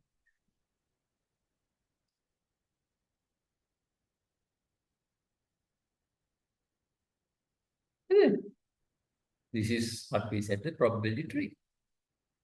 Now we can see that since 4 probabilities are there written along the path, we can easily calculate the relevant probabilities, especially the joint probabilities.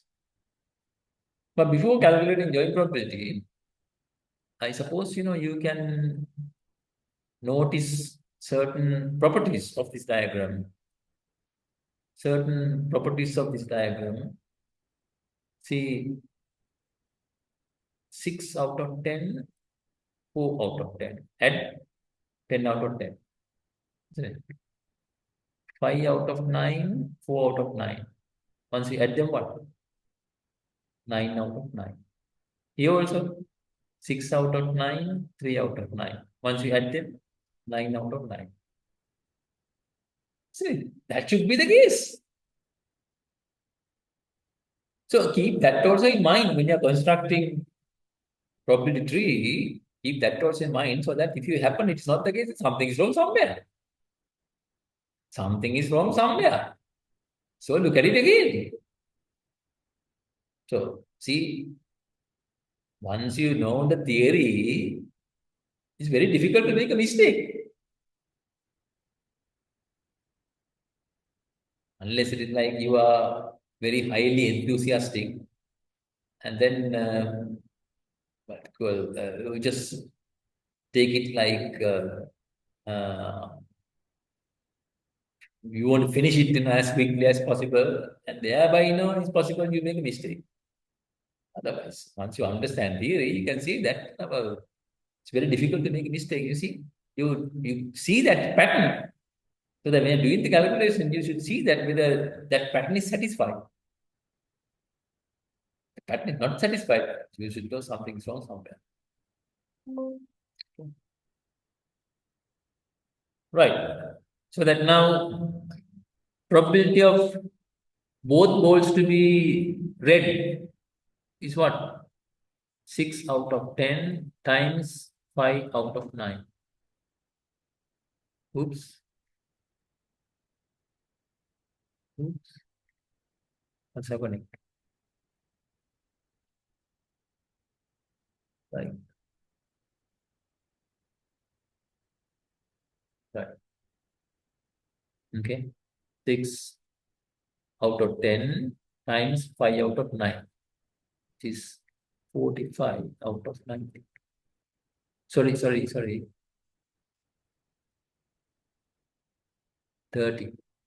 out of 90. This one, 6 out of 10 times 4 out of 9, which is 24 times 24 divided by 90. This one, 4 out of 10, 6 out of 9, which is 24 out of 90. And then 4 out of 10 times 3 out of 9, which is 12 out of 90.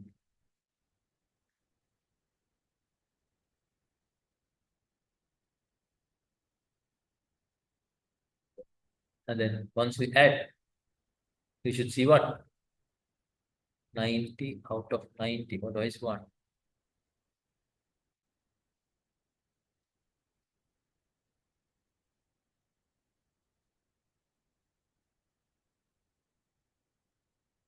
In fact, you can obtain this probability. I think the screen is stuck. Need to get back to the screen. Thing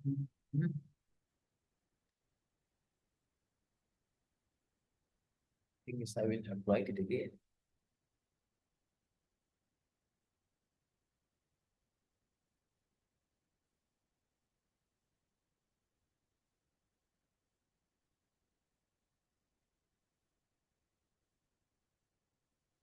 But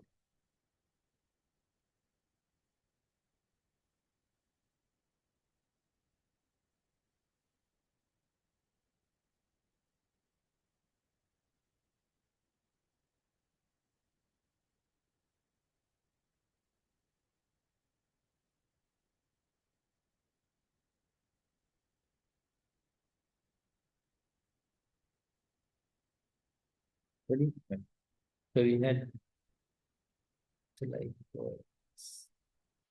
so 6 red, and then 4 blue, red,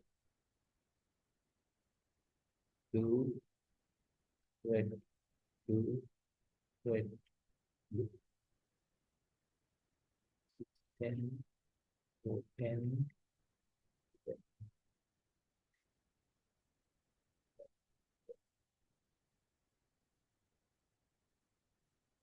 Five out of 9, 4 out of 9,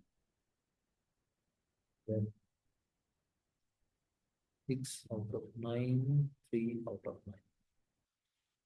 So what we said, so this we said 6, 10 times 5, 9 is 30 out of 90. This one we said 6 out of 10 times 4 out of 9, which is 24 out of 90. This we said 4 divided by 10, 6 divided by 9, 24 out of 90. This is 4 out of 10 times 3 out of 9, it's 12 out of 90. In fact, same probability can be calculated using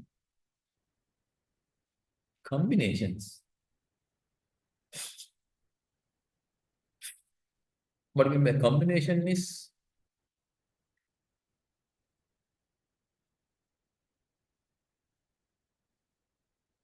counting technique,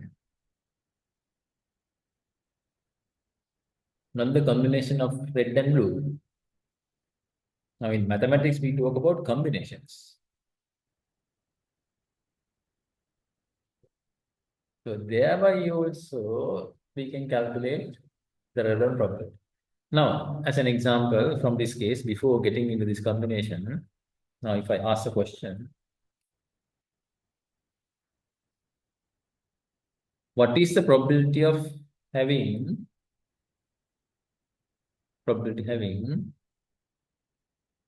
one red and one blue?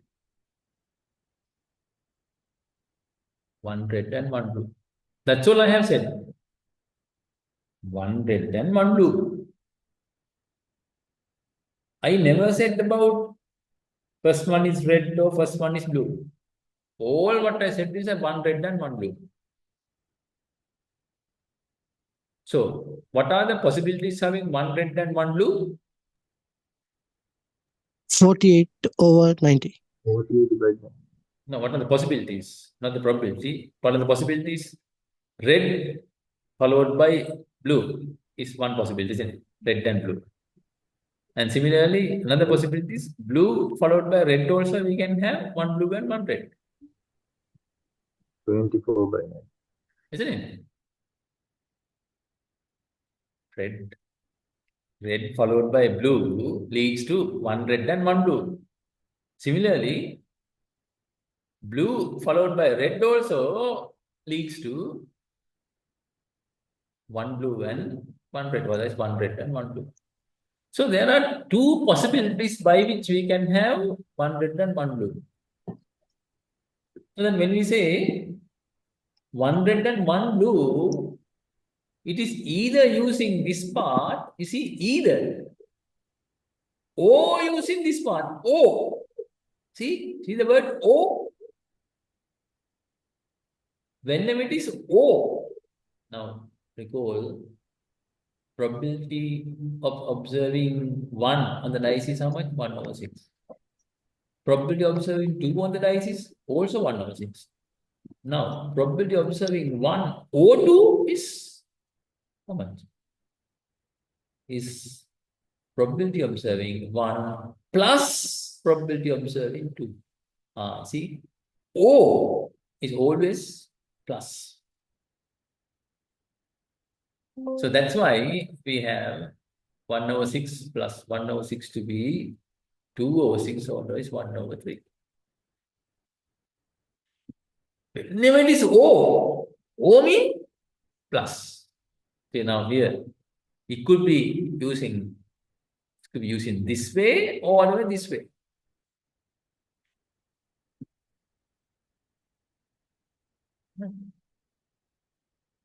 So that probability of saying one red and one blue is equal to, using the first part, this part is 24 out of 90 plus again from the second part 24 out of 90, which is 48 out of 90.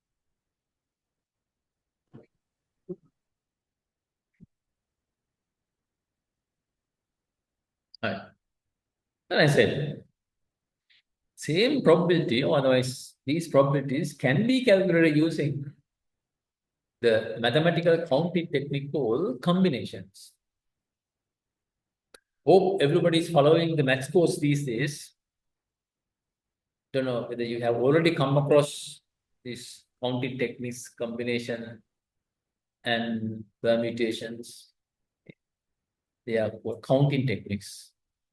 When you want to know that how many possibilities are there, we use counting techniques. I mean, straight away, for instance, Suppose we have 10 students, 10 students, and then we want to form groups of size 2. How many possibilities are there? See, you don't have to go on counting. Okay, A and B is one possibility. A and C is another possibility. A and D is another possibility. Likewise, you don't have to go on counting. Instead, using the counting technique combination, you can find out number of possibilities, which you will learn in the math course. Or maybe you have already come across. So that is a technique that we are going to use. I hope by now you have at least some knowledge on counting technique combination. Right. See now the argument is that see, blue and red, or there's red and blue. When you have one red, how many possibilities are there? 100. 6 possibilities are there, isn't it? Why 6 poles are there? How come, first of all, how come probability observing red is 6/10? Probability observing red is 6/10 is how? Using the same principle.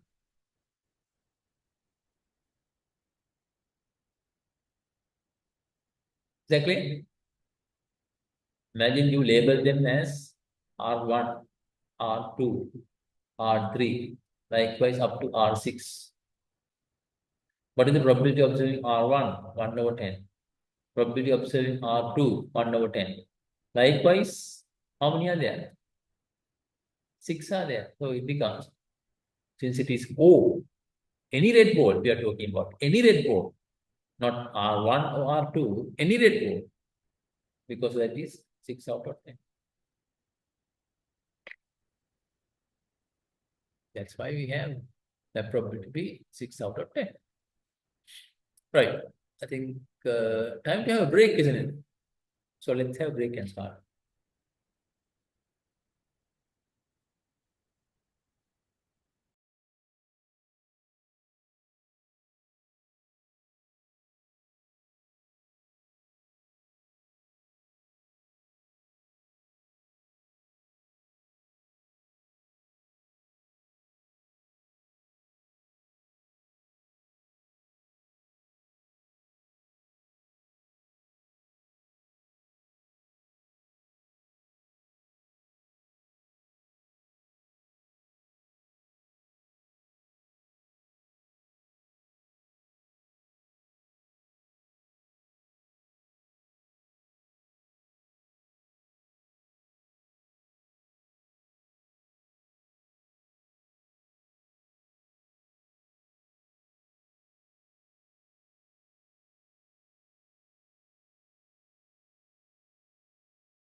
Hope everybody's back. Shall we start? Right. Well, we're talking about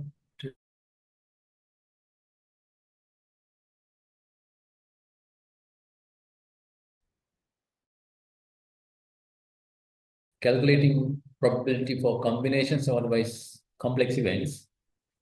Now, the complex event we are considering is one red ball and one blue ball. One red and one blue. And we find that two outcomes are satisfying that. So we added the two probabilities and thereby we found probability to be 48 out of 90. Right. And then what I said is that these probabilities or this type of probabilities can be calculated using counting techniques.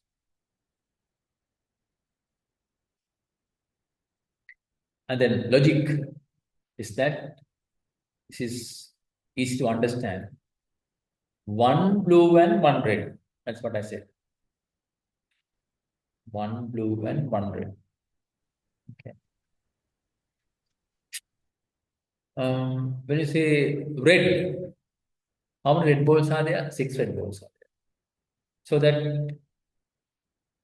So that how many possibilities are to pick one red ball? Since we have 6 red balls, there are 6 possibilities. Isn't it? There are 6 possibilities. Maybe the first red ball, or the second red ball, or the third red ball, or the fourth red ball, or the fifth red ball, or the sixth red ball. Isn't it? That's how we have.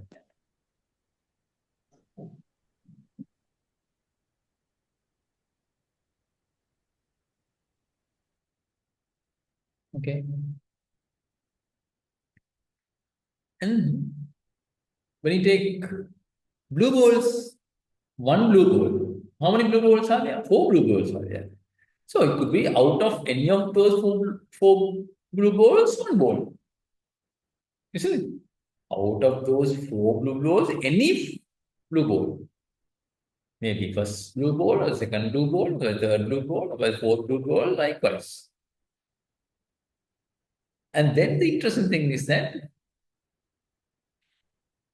any red ball that can get selected can combine with any blue ball. Any red ball can combine with any blue ball.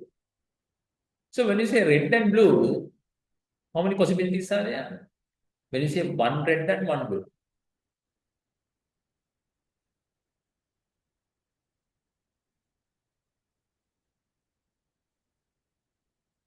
You see, when it comes to blue,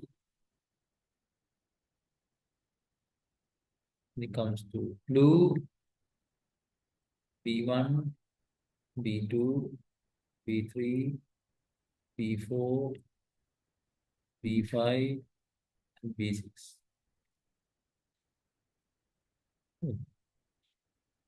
And then this blue can combine with any, sorry. How many blue? 4 blues here.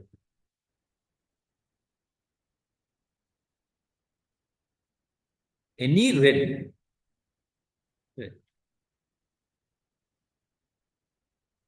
So, show that in red color. R1, R2, R3, R4, R5, R6. See? So then, how many possibilities are there? This blue 1 can combine with any of these red. Blue 2 also can combine with any of these reds. Any of these 6 reds. And then blue 3 also can combine with any of those 6 reds. Blue 4 also can combine with any of those red balls. So that how many possibilities are there? It may be this and this, this and this, this and this, this and this, this and this, this and this, or this and this, this and this, this and this, like that. How many possibilities are there? 24 possibilities are there. 24 possibilities are there. Right. Using counting techniques, we can calculate or we can easily find the number of possibilities. This is easy to understand because one blue and one red. Right. So using counting techniques, number of possibilities to pick one blue ball. How many blue balls are there? 6. How many blue balls that you want to pick? 1. This is called 6 choose 1. 6 choose 1. C stands for combination. But usually we call it choose. Okay, 6 choose 1. And it is given by 6 choose 1 is given by 6. This is how we usually write, which is equal to 6 factorial divided by 1 factorial. Let me write it in a general way. So what we have is now this, but in general, NCR is given by n factorial, r factorial, n minus r factorial. What is factorial? Example, 5 factorial is equal to 5, 4, 3, 2, and 1. In this case, 120. Okay. That is what is meant by factorial. So that 6 choose 1, 6 factorial, 1 factorial, and then 6 minus 1 factorial, which is 6, 5, 4, 3, 2, and 1. You just keep on multiplying until 1. Okay. Just keep on multiplying until 1. Okay. 1 factorial is 1. Nothing else. 6 minus 1 is 5 factorial. So 5, 4, 3, 2, and 1. Secondly, 6 minus 1 factorial. 6 minus 1 is 5. 5 factorial is this. So that we can see, starting from this 5 up to 1, cancel with this 5 up to 1. So that we are left with what? Just 6 in this case. Okay. Now you can see. Remember, I asked a question. How many possibilities are there to pick one red ball? Remember? I said 6 possibilities are there. Now it is given by 6 choose 1 combination. Similarly, how many possibilities are there to get one blue ball? 4, 4 factorial, 1 factorial, 4 minus 1 factorial, which is 4, 3, 2, 1, 1, multiplied by 4 minus 1 is 3, 2, 1, which is equal to 4. So that, how many possibilities we are talking about? How many combinations? 1 red and 1 blue, how many combinations did we say? 24. Now we can see 6 times 4 is 24. So that we can write it as number of possibilities for 1 red and 1 blue is number of possibilities for 1 R and 1 blue is equal to 6 choose 1 multiplied by 4, 4, choose one. Number of possibilities. Out of altogether, how many possibilities? Out of altogether, how many possibilities? Now, how many balls are there? 10 balls are there. Out of that, how many balls are we going to pick? When you say 1 red and 1 blue means how many balls? 2 balls. Out of 10 balls, 2 balls altogether. Okay. When you pick 2 balls out of 10 balls, it may be 2 blue balls, it may be 2 red balls, it may be 1 red ball and 1 blue ball, like this. Out of that, our interest is what? 1 blue and 1 red. But altogether the possibilities, including other possibilities. So how many possibilities are there altogether? Is given by 10, choose 2. Is the answer. So now, sorry, this is number of possibilities. So that probability, therefore, number of possibilities to get 2 balls, any 2 balls, is equal to 10, choose 2. See, we have balls 1, 2, 3, 4, 5, likewise going up to 10. When you are picking 2, forget about blue and red. It may be 1 and 2, maybe 1 and 3, it may be 1 and 4, it may be 1 and 5, it may be 1 and 6, maybe 1 and 10.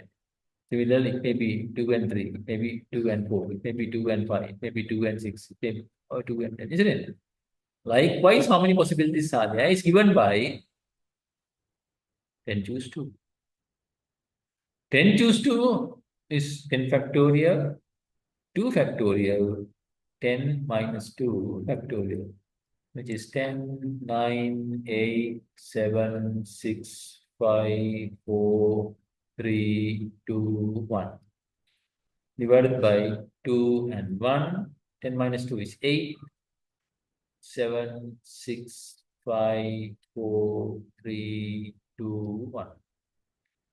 Starting from 8 up to 1 in the numerator, cancel with starting from 8 up to 1 in the denominator. So that we are left with what?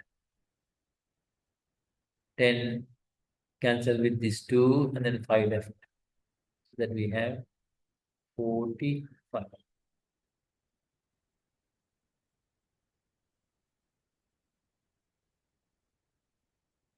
Therefore, probability of observing 1 red and 1 blue is equal to 6, 1, 4, 1, 6 choose 1, 4 choose 1, and 10 choose 2, which is 6 and then 4 divided by 45, which is equal to 24 divided by 45, which is exactly same as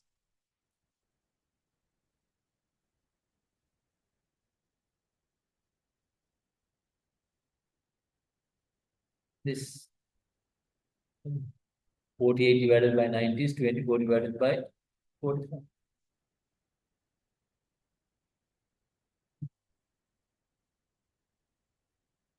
This particular example, 6 red balls and blue 4 balls, is not a very complicated situation. Even diagrammatically, you can easily construct that. But now remember, complicated situation, complicated case. So, such a situation you find this combination technique to be very useful. Thereby, we can calculate the required probability. Okay. So we have gone through different types of probability calculations in terms of theory. So we went through single event probability, and then joint event probability, joint event discuss joint probability, marginal probability, conditional probability, and then we went through complex events, and the complex events discuss about with that joint events discuss about the phenomena independence. And then with complex event, we extended that to independence of variables. Independence of variables. And then we worked out different approaches that can be used to calculate probability. Probability tree is one approach, and then the other one is combination approach.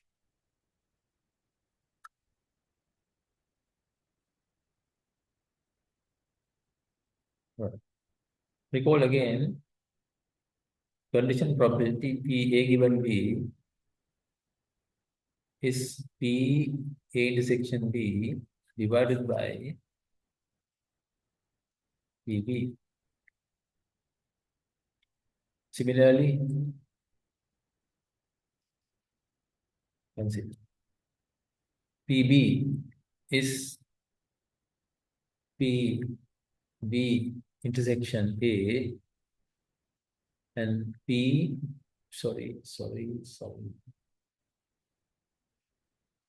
Now consider other way around. B given A. B given A. B intersection A divided by PA. Isn't it? But B intersection A is same as P A intersection B, isn't it? This is A intersection B or the B intersection A. Exactly the same. Therefore, B given A is also equal to P A intersection B divided by PA.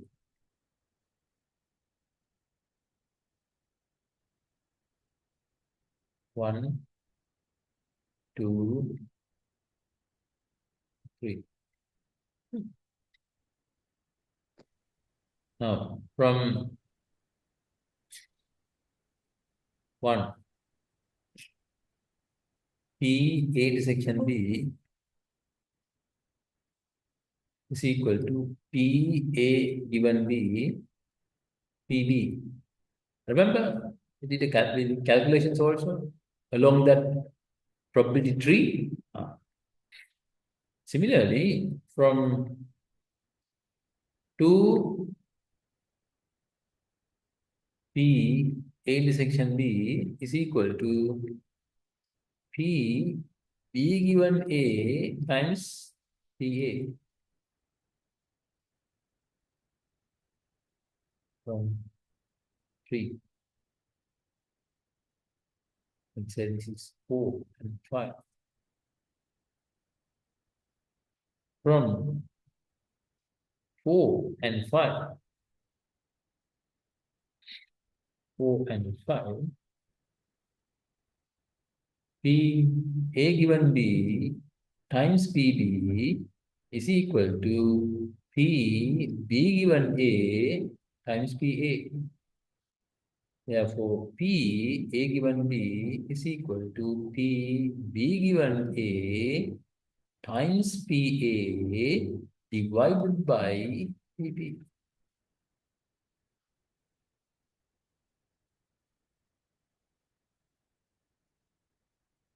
Is that interesting? First of all, this is what is called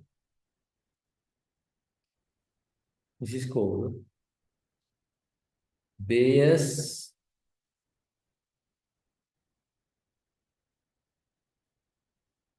Bayes rule.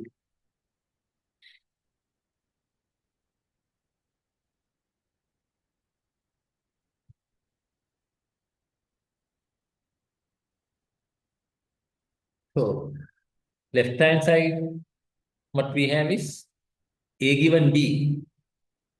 Suppose the question of interest is A given B. A given B. And that can be calculated if we have PB given A. Of course, along with we need to know PA and PB. Given PA and PB, if we know B given A, then we can calculate A given B.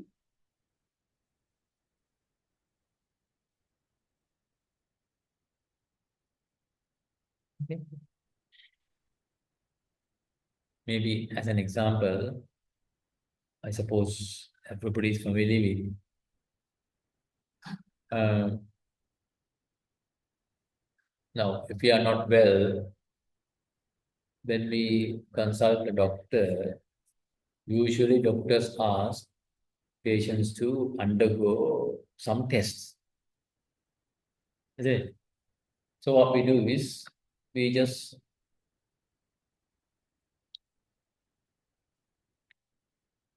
walk into a lab, maybe in the hospital. Otherwise, when you walk along the road, you can see that these days shops call it medical laboratories. If you just walk in, you can get tested. Right. So maybe blood testing or otherwise some other urine testing or whatever. You get tested and then what do they give? They give a report. Does doctor, of course, can recommend like go through a specific test, then of course they perform that specific test. I mean, to test the sugar level also, there could be, different approaches. So that according to the doctor's prescription, they undertake that test and then after that, they will give you a printout. Right. Now, see, as I said that what we want is to what? Diagnose a disease using a particular test. It's possible outcome from the test is what? Outcome. What are the possibilities of outcome of the test? Either person is diseased or otherwise healthy. Those are the two conclusions. The two outcomes are, possible outcomes are person is healthy or otherwise person is diseased.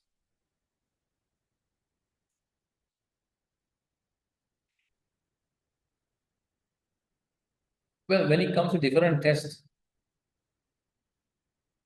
given the person is disease, now the person is actually diseased. Outcome from the test is not that every time outcome from the test is also a person is diseased. Sometimes you find that outcome is that person is not diseased.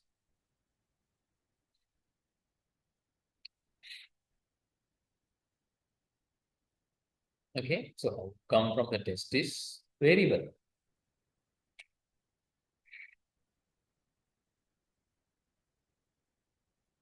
So given the person is diseased, now see given, we're talking about condition probability.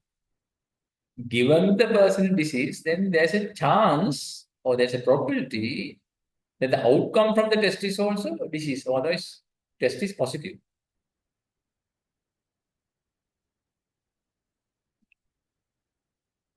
So given the test is, given the person is disease,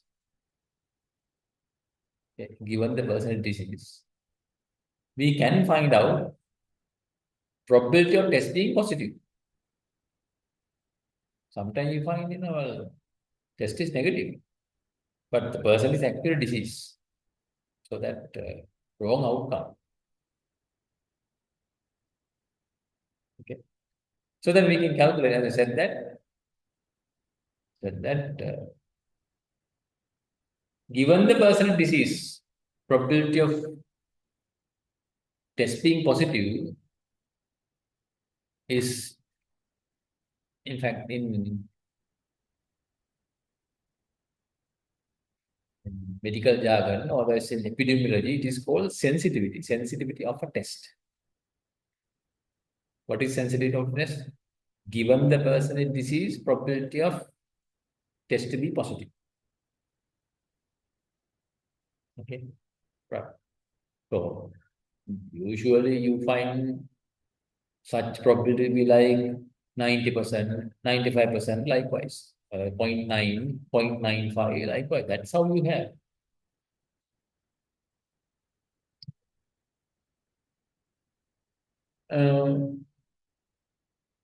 So then, from a study, well, we can find out that probability, and that is what is called condition probability. Given the personal disease, probability of test to be positive. So since we know now, it's possible we can have wrong outcome also from a test. We could be interested in what? We could be interested in what? Now, hope everybody got what I said. Probability of test to be positive given the person with disease. Okay, in fact, this is what is called sensitivity.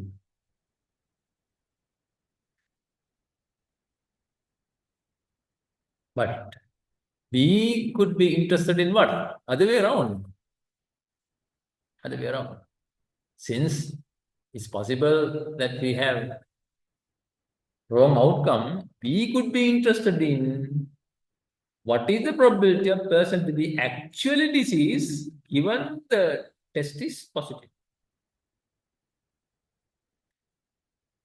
We are very much interested in this.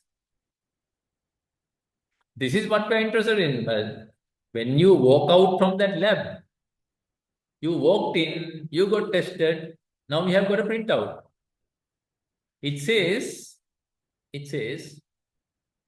positive or negative. That is, test is positive or negative. It doesn't necessarily mean that you are actually diseased or otherwise not diseased. Let's say outcome that they have been, what the outcome from that lab is that positive.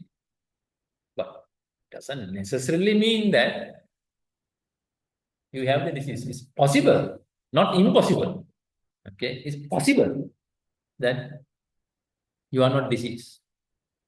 So that we are interested in, given the outcome from the test is positive, what is the probability of person to be actually diseased? Okay. So we are talking about what?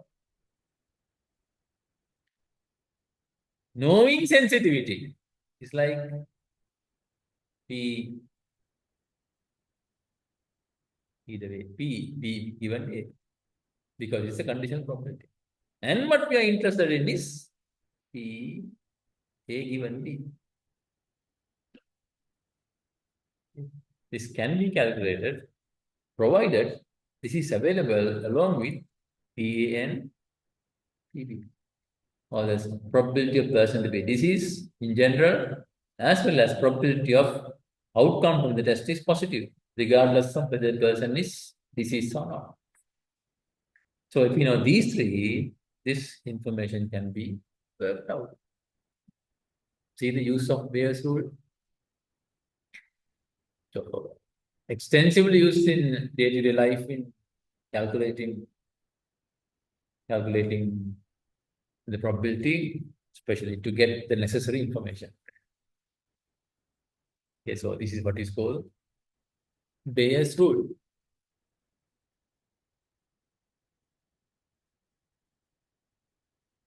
Just one more thing. I think I forgot that. So here, this particular example, my question was that one blue and one red. And see, that we worked out by argument also. Remember, 24 possibilities are there likewise. Remember, we worked out. But the thing is, this is easy to understand. It's a 1 and 1. But the thing is that this can be extended to more than 1 and 1. This is where we have the advantage of this approach. Probability tree could be complicated. Go on constructing tree.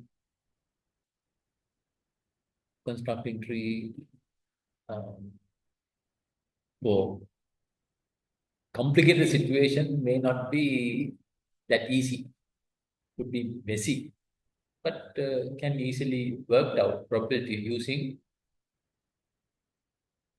using this combination approach. Let's say we in this class,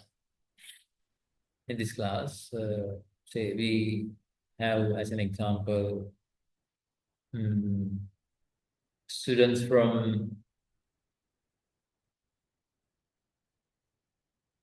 out of 10 boards, say 10 boards.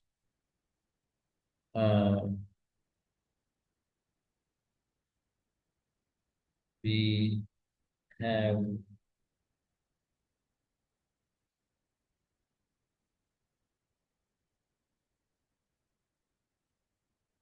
suppose we number them as board 1 to board 10. And let's say we separated this into B1 to B6 as one group, and then B7 to B10 as the other group. Suppose B1 to B6 we have, now how many do we have right now? 132. 132, let's say we have 100 from this group and then 32 from this group. Suppose I want to form a group of 10. Group of 10. 5 from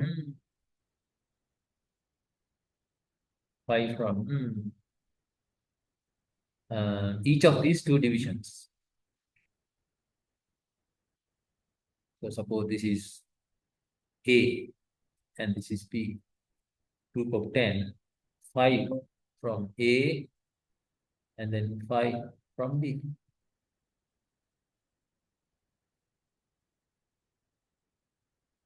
Now when we pick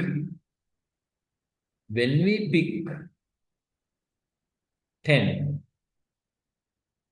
out of 132, when we pick 10 out of 132, we could be interested in what is the probability of 5A and 5B. Now imagine you try to work this out using probability tree, it would be complicated. So what do you calculate probability? It's very easy, isn't it? Using the previous one. A group is having altogether 100. Out of 100, we are picking 5. Times, out of 32, we want to pick 5. 5 and 5. 5 from first group, 5 from second group. And then altogether, we are picking 10 out of 132. That gives the probability.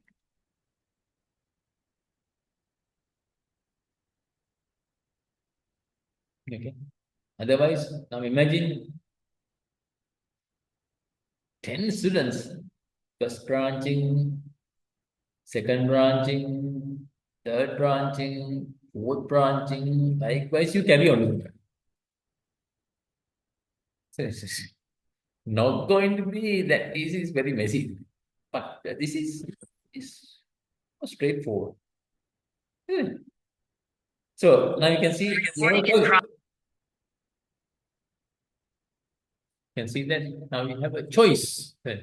So depending on situation, if it is not very complicated, you might find some time probability tree can be constructed and then using which you can calculate the probability. Or otherwise, you can use this combination approach and then find the probability. Okay.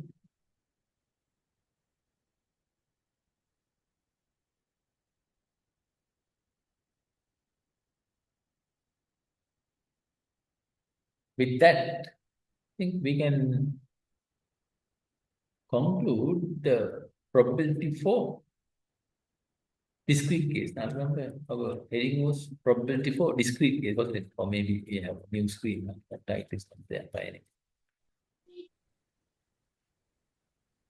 Right. Because we discussed limitation with those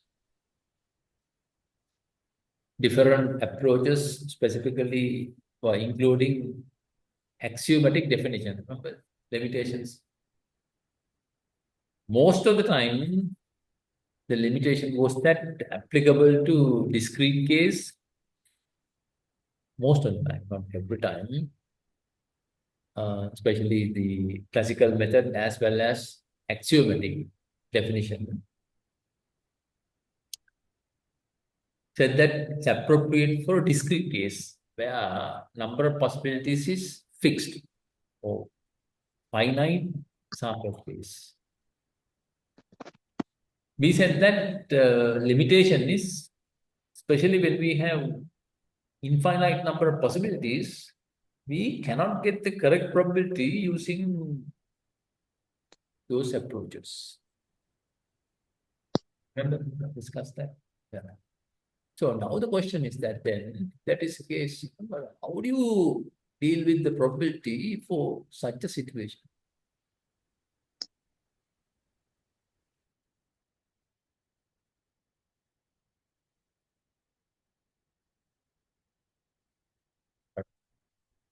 I hope everybody attended to homework.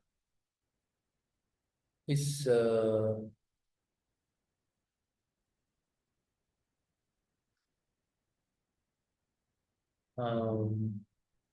and remember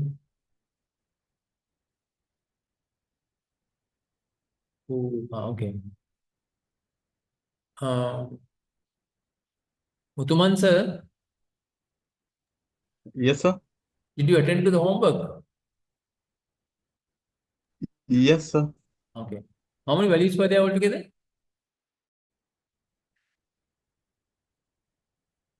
Let me check, sir. Just wait.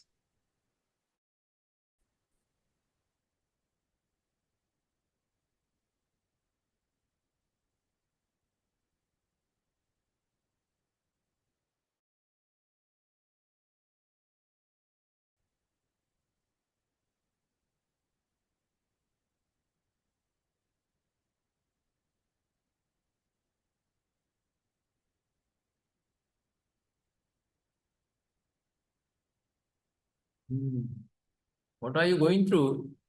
Is not the homework, or are you going through that data set?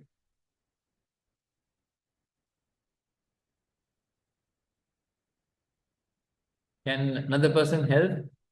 Uthuman sir. Kamal? Sir, excuse me, sir. Today is my first day.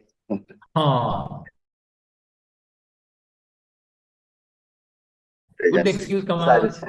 Okay. Right. Yes. Now, Mas I will. who is next? How about Gamage? Gamage? KK Gamage.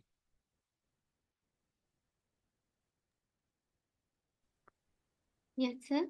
Did you attend to the homework? Yes, sir. Okay. There are 70. 70 17 values. outside. Oh, yes. 70 values. Okay. So, yeah. Okay, right. Well, did you calculate all those measures?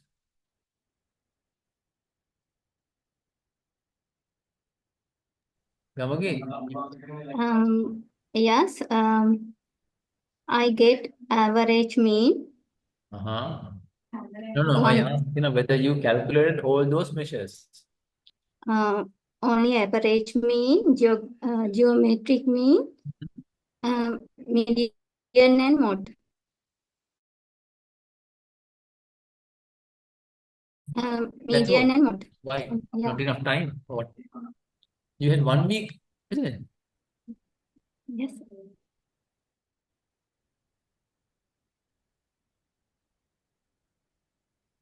What is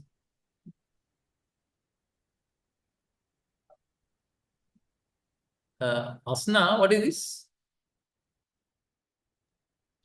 The W1? data, where is it available? You are asking me?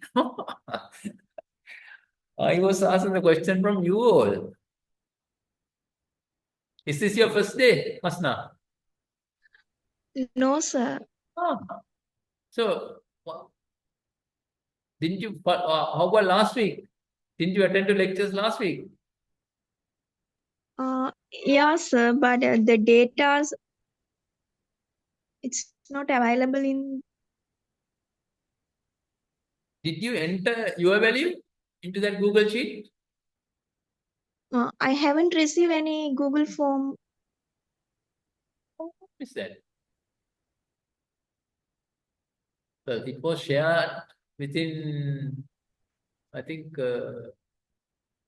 well, all the participants, wasn't it? Kamagi, how did you get that?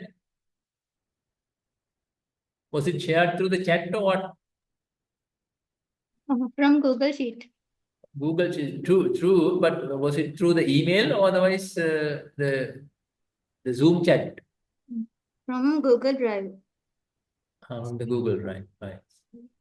You see, everybody should check and then only you can get that. But the thing is that, well, I ask everybody to work that out and then have it ready by this week. Anyway, now everybody can check the Google Drive and then get it downloaded. First, you can enter your value also. But now the thing is that different values. What I wanted was that when everybody is using, everybody should end up with exactly the same value. Now, different students using different values mean some 70, some 75, some 80. Thing is that you can't compare values. Anyway, right, have a go. Thing is, see, Gamage, what was the problem? Only median, mean, why other quantity, other measures did you find to be difficult?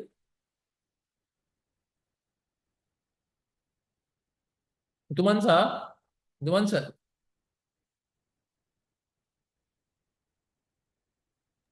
Sorry, sir, I am having one connection problem, sir. No, I can hear you well. That's good enough. Now, this time question is that what measures did you calculate? Did you also calculate only means?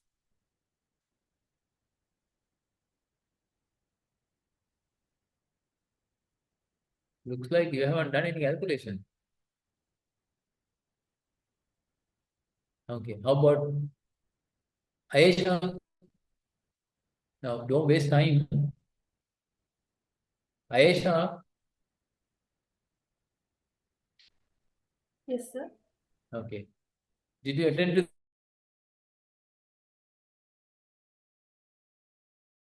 that homework? Actually, no, sir. I thought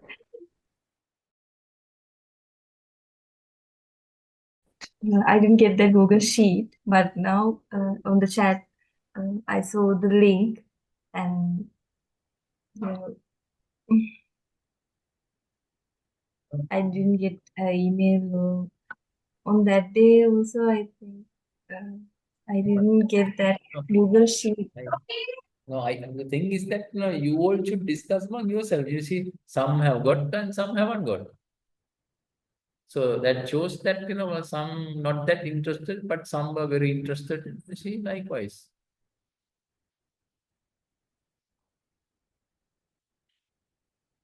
Um, how, how about Mendes? Did you attend to that quickly? Mendes? How about Mendes? Where is Mendes?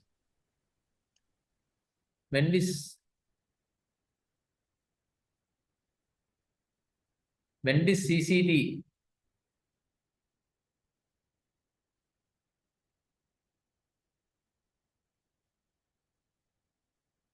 Why he don't want to talk or what? Not interested? Okay, fine. Purnima?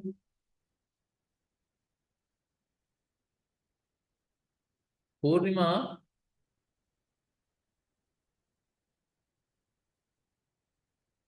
Interesting.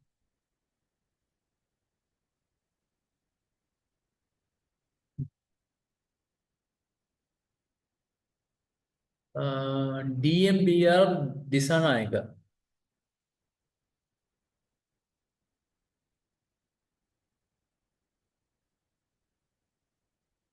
DMBR Disanayaka?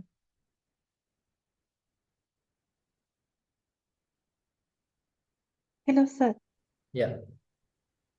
Now, did you attend to that homework? Uh, yes, sir. By using my data, and I Okay. didn't get Google Sheet data.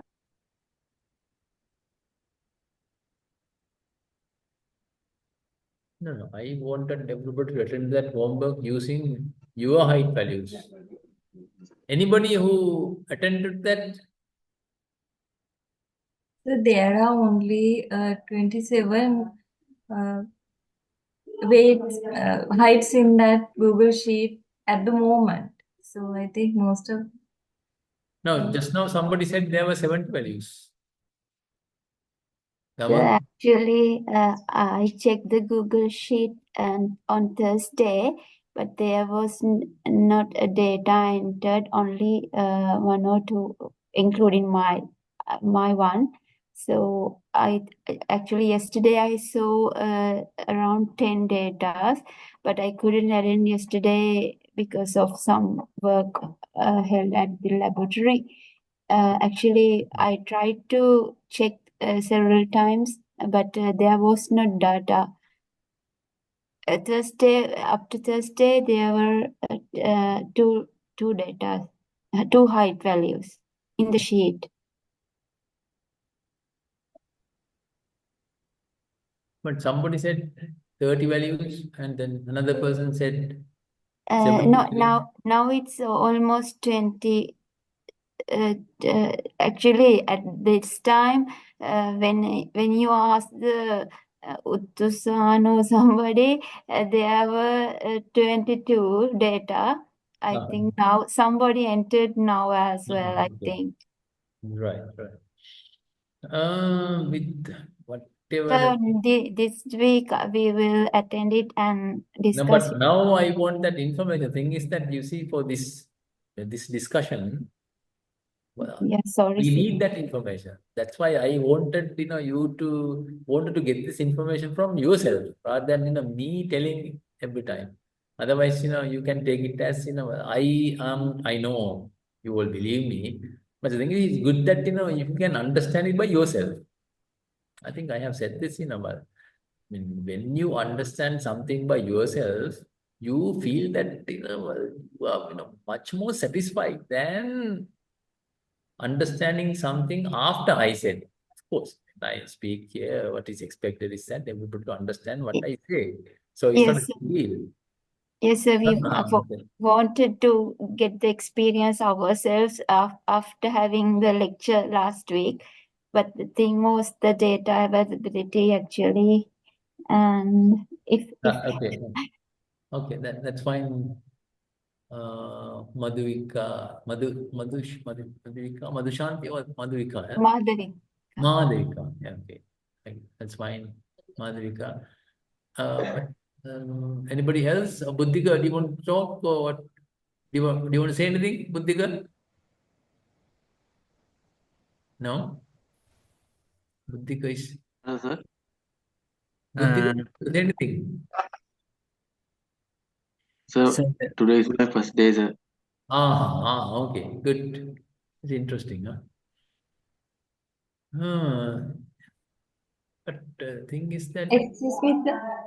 who is I it? think today we all of us can fill this Excel sheet because the link is already in the chat box, and so we can do Do the that today. calculations next day. Yeah. No, but the thing is that to continue our discussion, anybody who has attended to homework with this 20 values, some were telling 30 values, some were telling now only 28. No? Okay, now, okay, what to do? So let me now continue.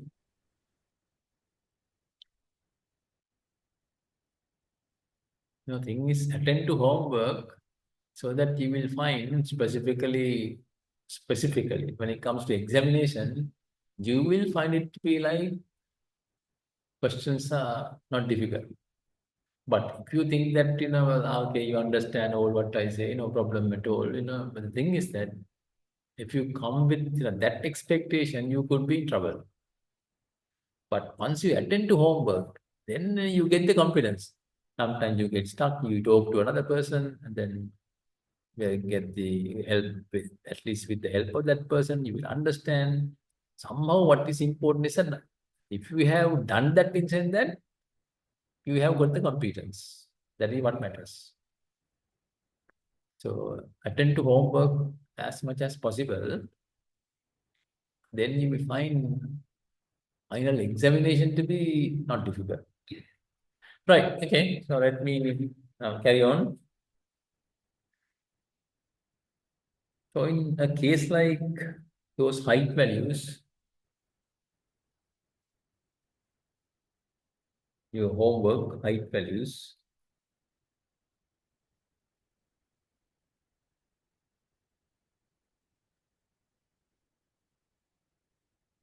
especially when you construct a histogram, so one of the measures is histogram, isn't it? Class interval and frequency.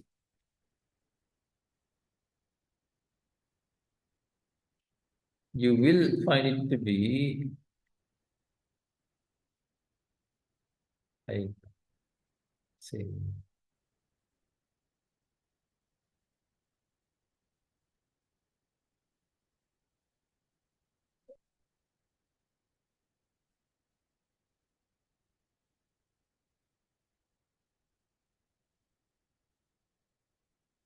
likewise.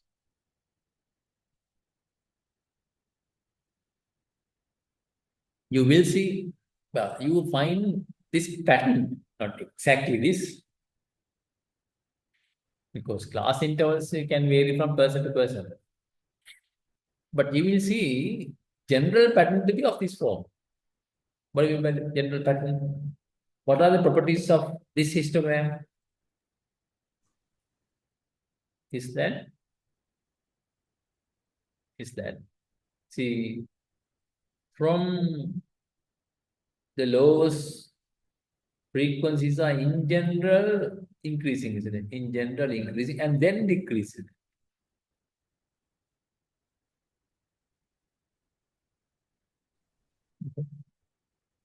Now I told you that this is how those values occurs randomly. Thing is axiomatic probability and then this classical probability cannot take this distribution into account. Now, for instance, maybe like 170 to 180, 160 to 170, 150 to 160. Now you see, compare 150 to 160, number of values we see between 170 to 180 is higher. This is relatively high. This is relatively low. This is how they occur. Is that interesting? This is the nature. Not that somebody has manipulated. This is the nature.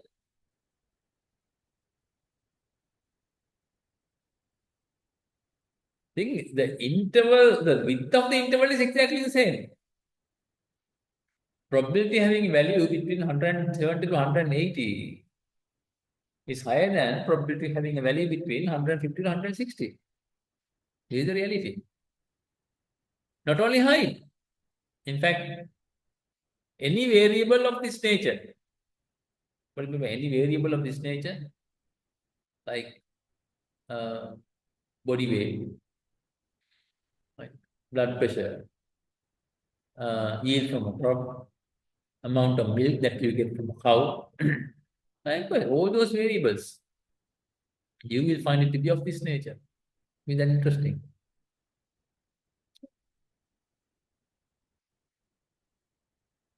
So, now if you think of large number of values, not 150, something like 2,000, 3,000, likewise, or even more than that. So, if you have such number of values, if you have class intervals, something like 10 class intervals, then you can see each class interval is having a fairly large frequency. So you might even think of, narrow class intervals. So if that is the case, if you think of, say, very large sample, then very narrow intervals, then you will find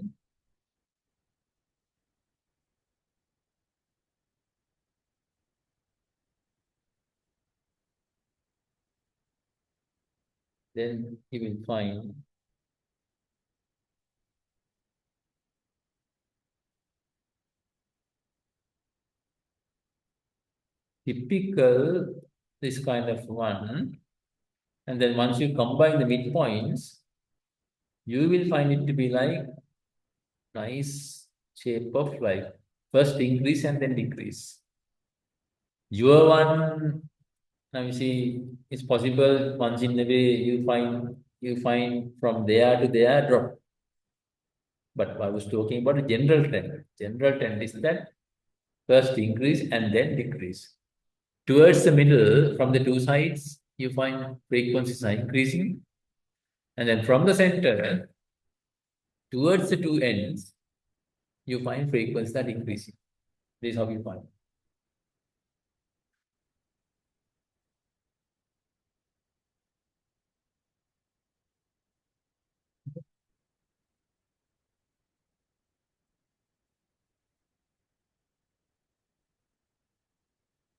Now, we just think of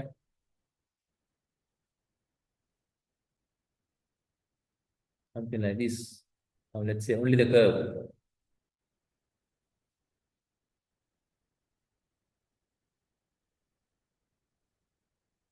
Suppose this is 160, this is 170, this is 180. It's an example. Right.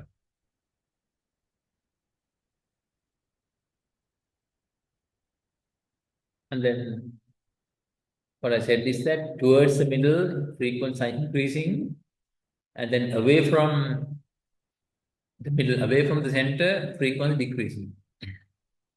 And usually you find right in the middle, frequencies to be the highest. Right in the middle.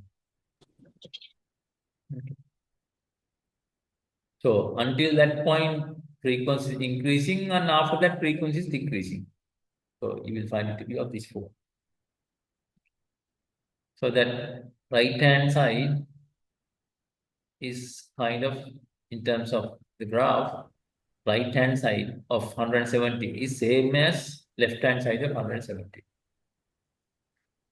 Now, if I ask the question, What is the probability of height to be less than 170? So you can see I said less than 170 is same as greater than 170, greater than 170. So that you find more or less like half the values you find on the left hand side, and then the balance half you find on the right hand side. So that we can say probability of having value less than 170 or less than or equal to 170 doesn't really matter, is 1 divided by 2.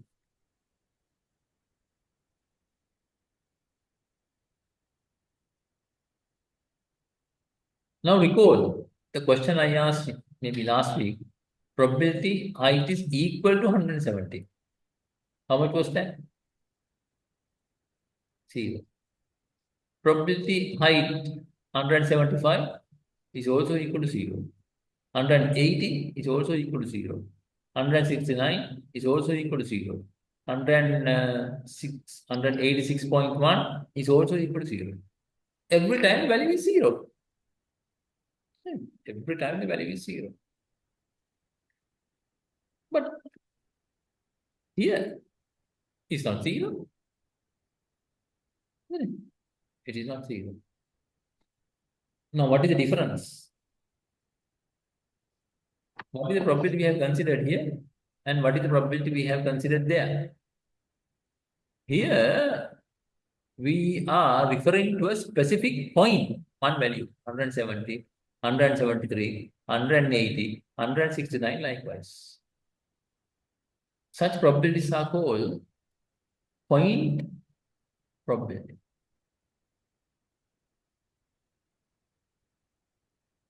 Point probability. And interestingly, you can see for a continuous case, now height is what kind of variable? Continuous variable. Infinite number of possible values are there, like weight values, yield values, likewise. For a continuous case,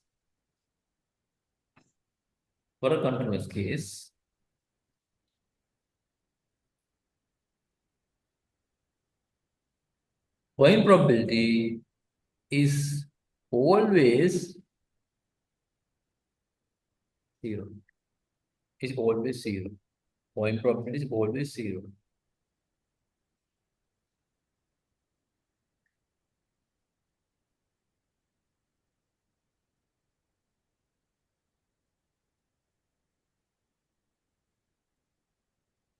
But here, when you say less than or less than or equal to 170, are we referring to a point?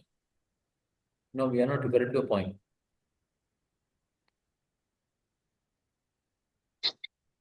What are we referring to? What are we referring to? Now, you see, when you say 170, obviously it is up to 160. We are talking about this, what? This interval. 160 to 170. When you say less than 170, what we are referring to is an interval.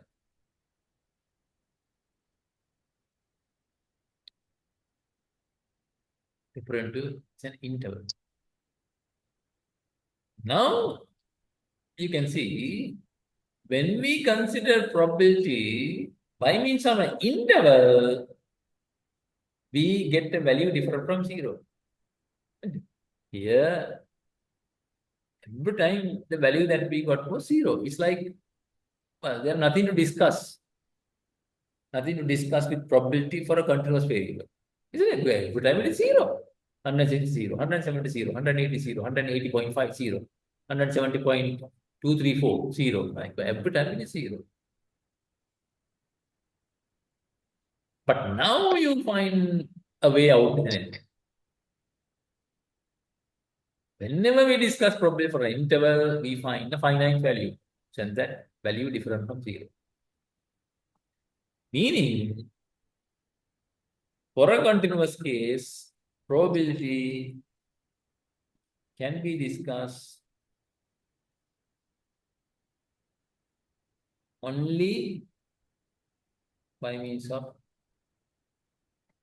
intervals.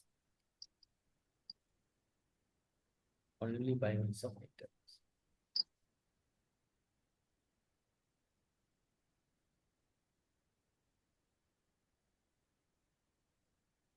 Is it? Only by means of interval. Then only we can have value different from 0.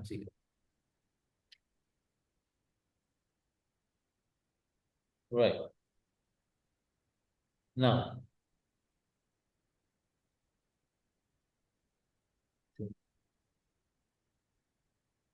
in the middle, 100 and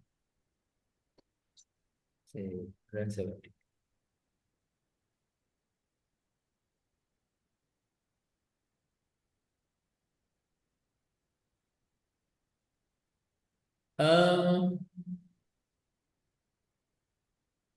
Yeah.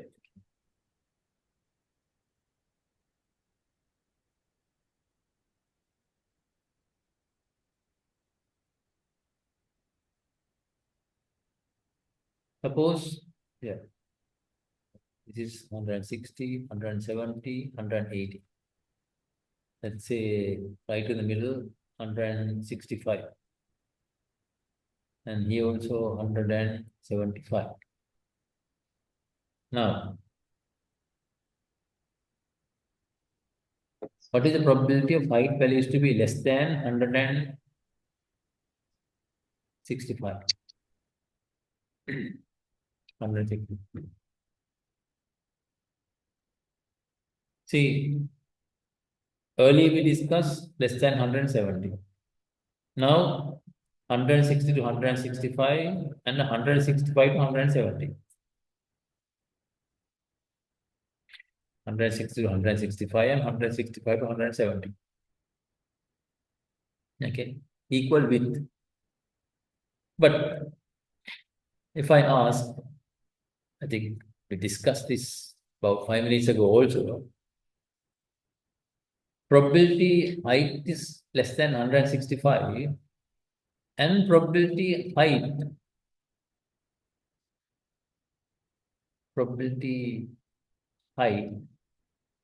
less greater than 165 and less than 170.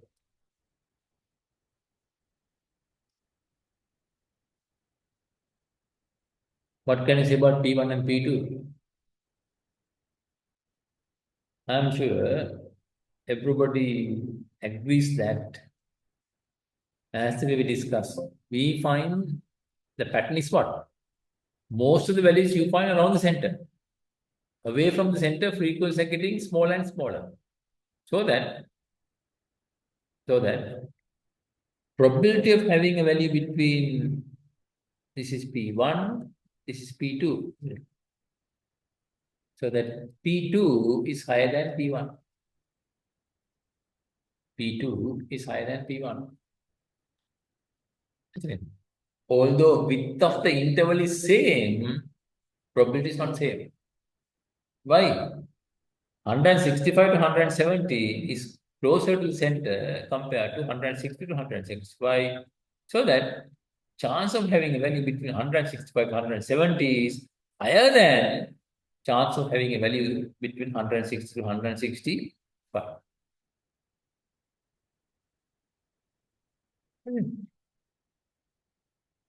Right. And now if I ask, what property of this graph describes that probability? What probability? Just now I said, probability having a value between 165 to 170 is P2 is higher than probability having a value between 160 to 165, which is P1.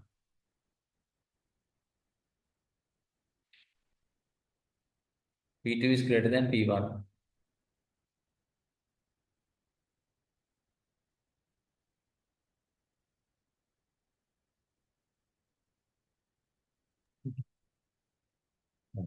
Which property of this graph describes Area. that probability mean P2 is greater than P1.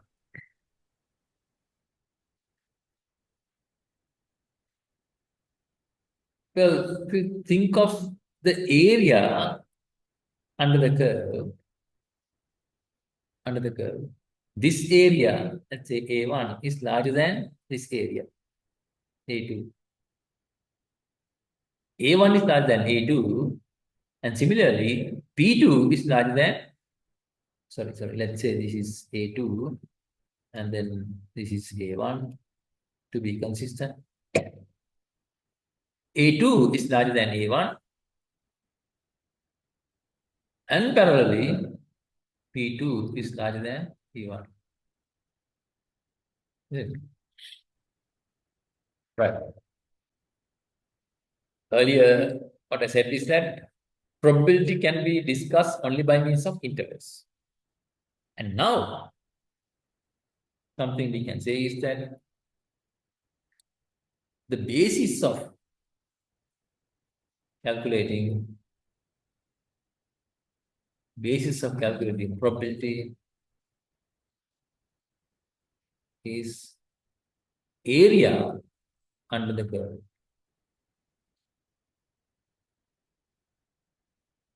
Is area under the curve. Now, area. What are the possible values for area? In fact, area is greater than or equal to 0, isn't it? Area is greater than or equal to 0. Although in maths course, you may have come across, or maybe not yet, you will come across area to be negative, especially under the curve. But there are different meanings there. But in general, area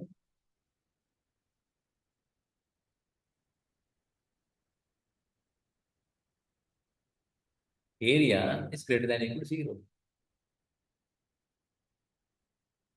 But probability is always between 0 and 1. And according to what is written here, basis of calculating probability is area under the curve. But now the challenge is that when it comes to area could be any value.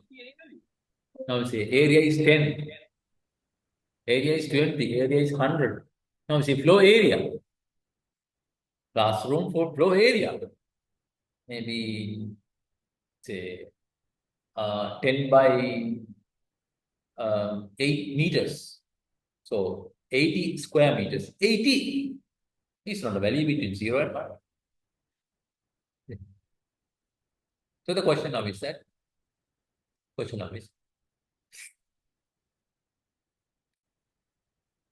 how can we convert area value?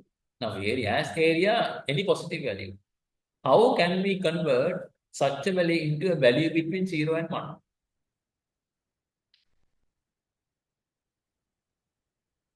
Easiest is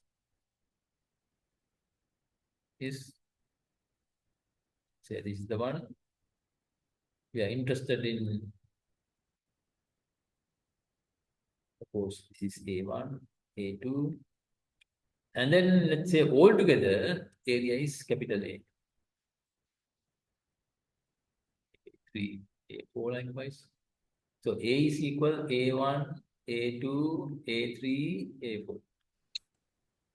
Now if you consider A1 divided by capital A, what kind of value is this? It has to be a value between 0 and 1. Is it? You can never have this ratio to be greater than 1. It's always a value between A1 and, between 0 and 1. So that Once we have any area value, what are you talking about? Maybe what was that? 160 to 170. 160 to 170. Then if you want that probability height 160 to 170 is A2 divided by capital A. Is always a value between 0 and 1. So that when we want to calculate probability, all what we want is two area values, isn't it? Two area values. What is it? Area for the interested interval, divided by area for the interested interval and the total area. This and this, that's all.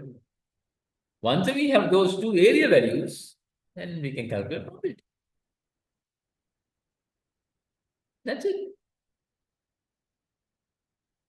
It's a matter of having those two area values. Once we have those two area values, then we can calculate the probability. Right. Now, question is, how do you calculate the area?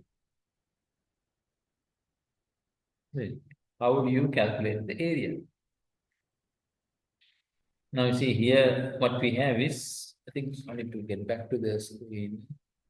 Got a minute.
Right.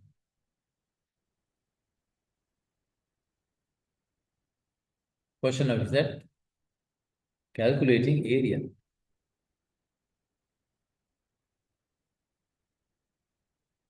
Now the thing is, if you look at this graph,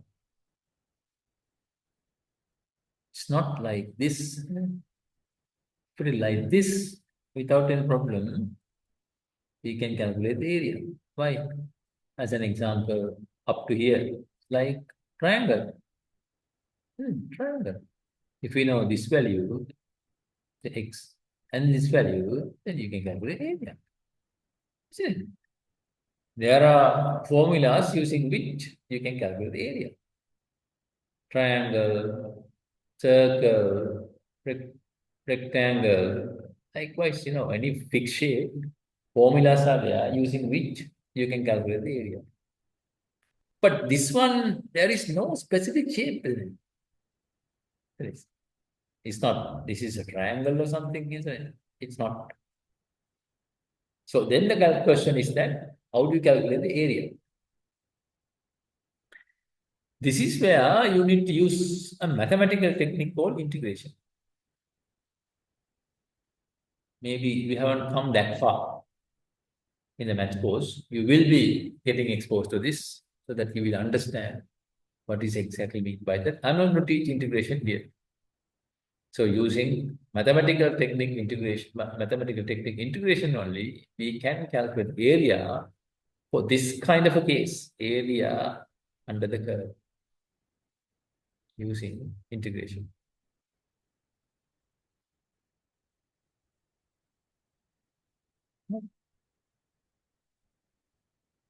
Integration is usually denoted by this sign, integral sign. Integral sign. See, this is 170, this is 160. So that fx dx, you integrate between 160 to 170. Thereby, we will have, let's say, this is a1 is equal to a1. And similarly, if we do that, suppose this is 140, this is 200. By doing the integration between 140 and 170, same function, you get the total area. Ultimately, it's a matter of integrating the function 2 times. Matter of integrating the function 2 times. Once you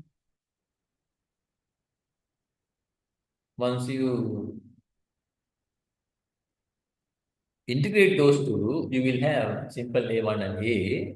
Then we can calculate the probability. Remember earlier once I said that it's a matter of calculating two area values. Area for the interested interval divided by the total area. Right.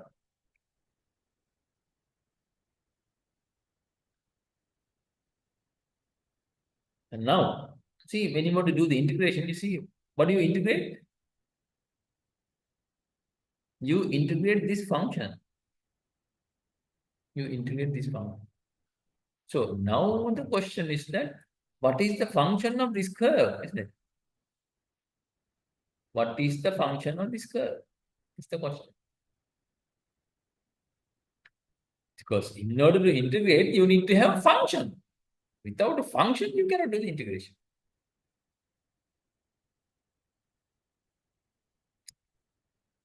Right. Recall something I said earlier. I said from the homework, you will understand this is usually the pattern. Towards the center, it's increasing, and then away from the center, it is decreasing. And as I said that, this is usually the case for most of the continuous variables. Of course, not for all continuous variables, but for most of the continuous variables, this is the case.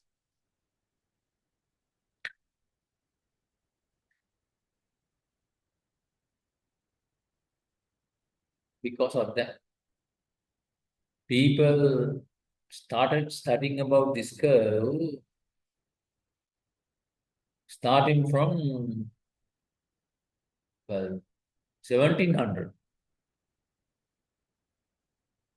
Starting from 1700. Because people found this to be the most common distribution. Most common distribution, I said. And then just one more thing. This is the distribution. And then this can be discussed in terms of probabilities. So that what we will have is a probability distribution. Now recall rolling a dice. Rolling a dice. Value, probability. 1, 2, 3, 4, 5, and 6. 1 over 6, 1 over 6, 1 over 6, 1 over 6, 1 over 6, 1 over 6. Once you add them, what do you get? 1.0. This is what is called probability distribution.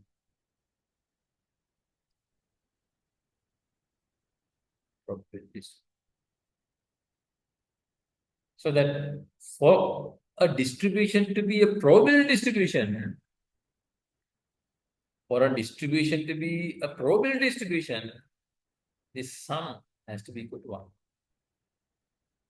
Now remember, axiomatic probability, second definition is P omega. P omega. That is probability of all values. Probability of all values is equal to 1. So that the sum has to be equal to 1.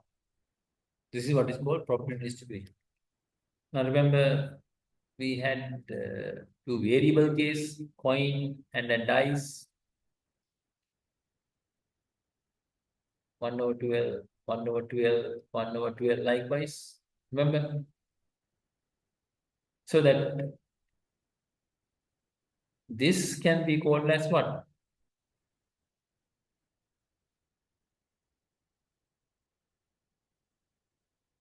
Can be called as joint probability distribution.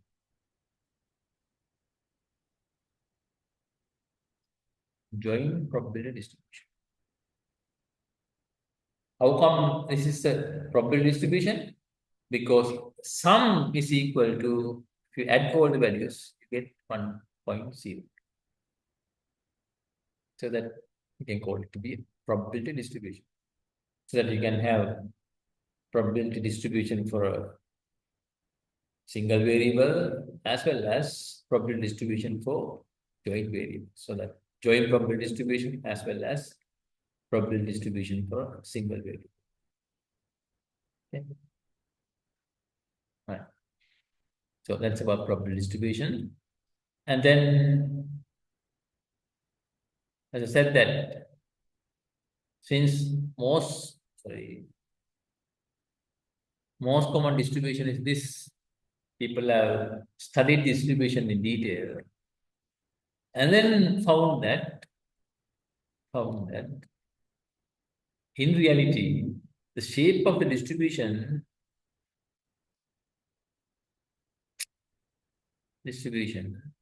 is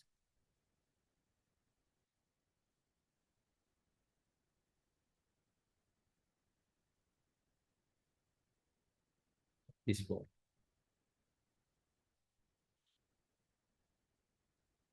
This is the nature of the curve. Properties you find right in the middle, coincide with mean.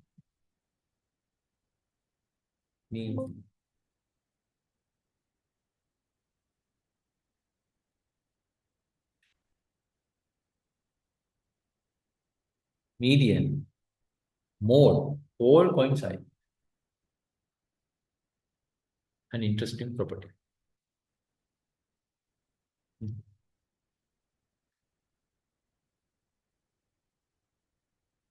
The shape of this curve is like, see, earlier we were talking about what?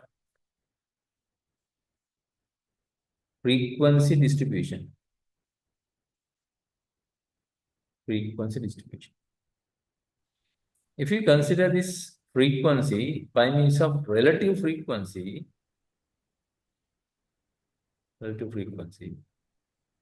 and then histogram by means of density histogram.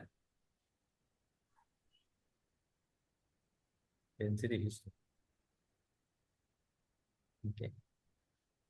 Density histogram, that is relative frequency. Y-axis we have relative frequency.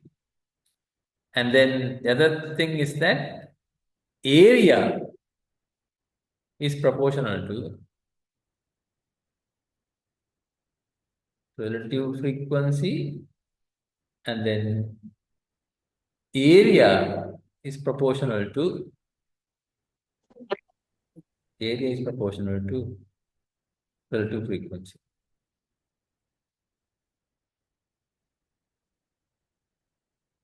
Area is proportional to relative frequency. Such a histogram is called density histogram.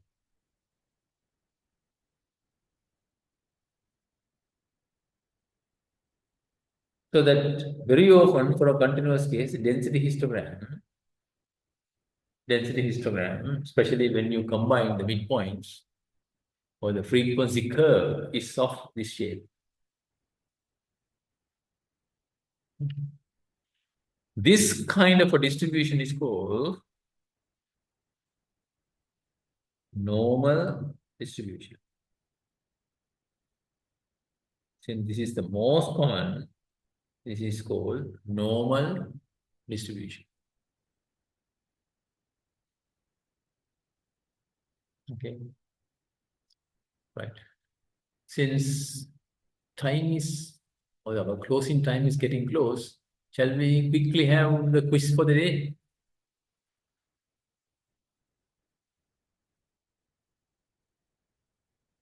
Can everybody get ready for the quiz?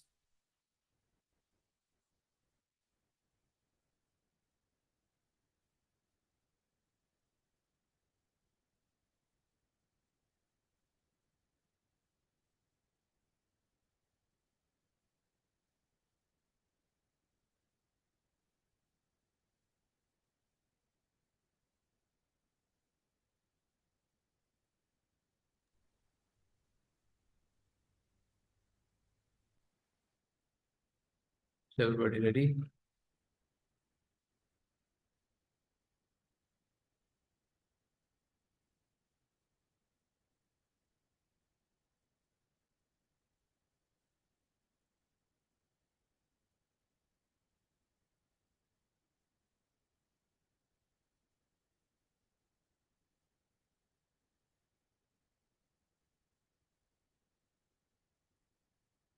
Quickly, otherwise, you will get late.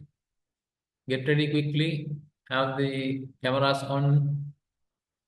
Don't wait until I remind you to have the camera on. I don't know why not. You cannot make it to be on.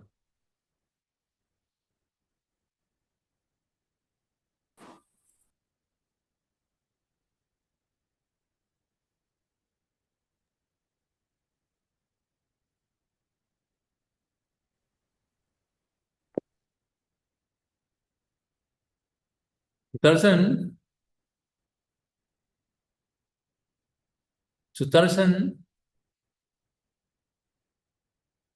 Oh, maybe not around. No? Now, if a person is not around, probably I can remove that name from the list because person is not around.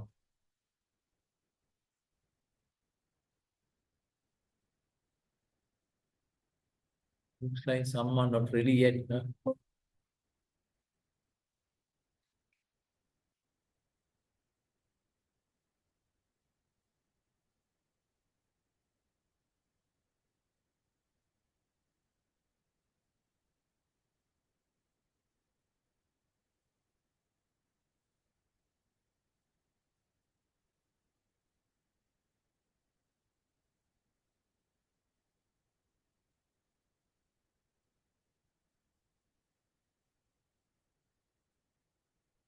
Um,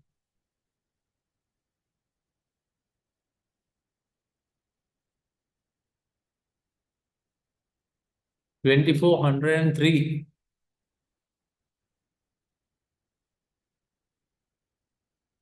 2,403.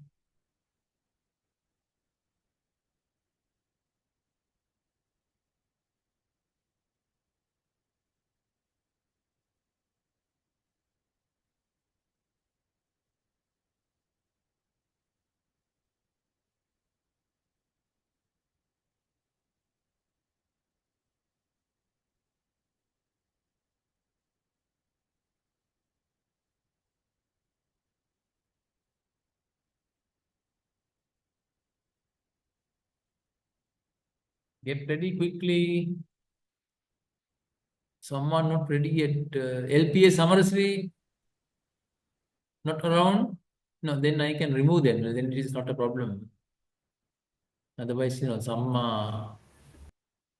some indication is that not ready yet.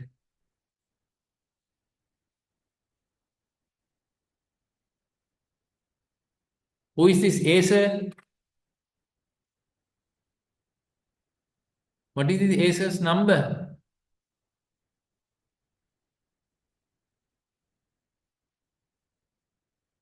Acer. Interesting name, huh? Acer. Shall I remove? Make sure that everybody knows by what name you have logged in.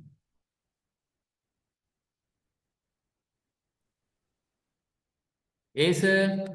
No. Let me remove that.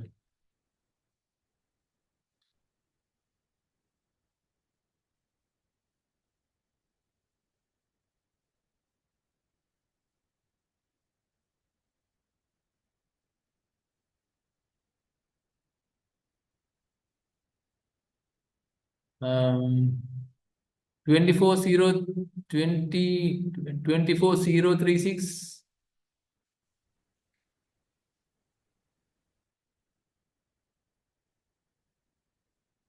Shall I remove the whole bottom part? Since they are not around.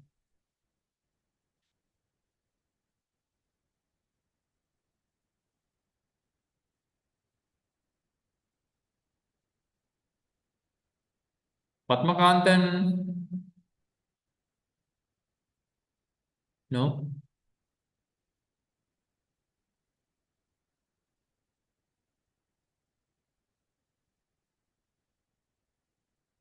Maragolla? Balasuriya? Ah.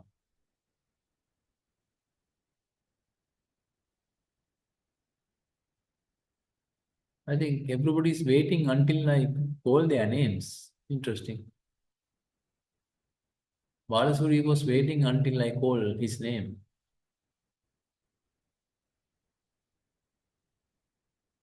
Yeah, only on invitations, Balasuri makes the camera on. Yeah. Probably others. Padmakumaran is not around. 23046 is not around. Delbiti is not around. 2403 not around. 103, yes. After the invitation, yes. 103 is also back. Yeah, that's right. This is very interesting. Huh? Maybe everybody is waiting for an invitation.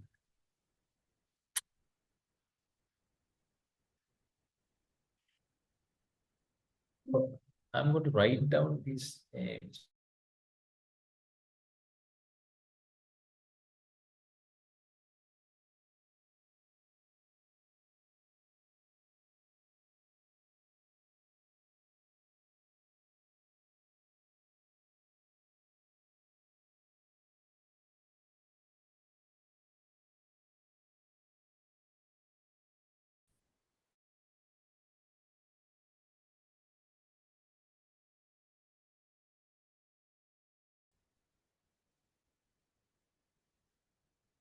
And then another person.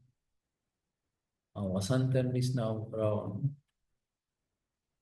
Padmakumar, yes. That is 36.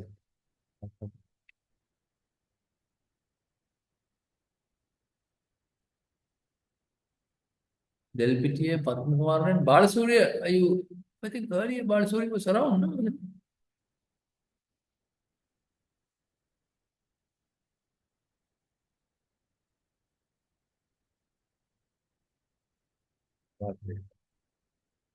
Right. Balasuriya, keep it on. Okay.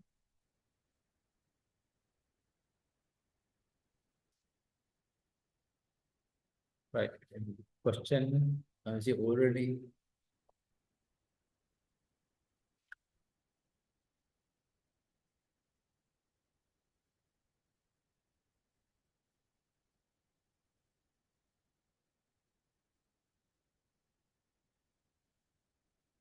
Um,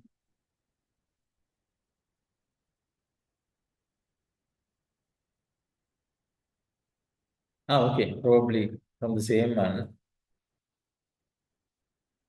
Suppose This is 170, 160, 150, 140, 180.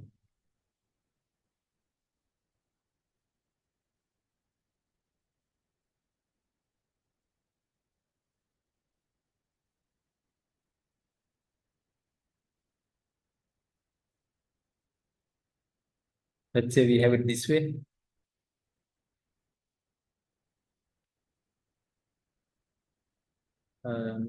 Question now is,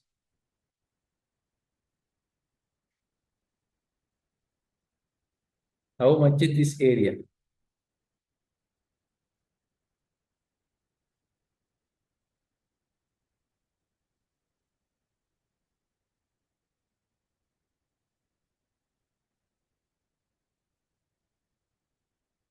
Give me an intuitive answer.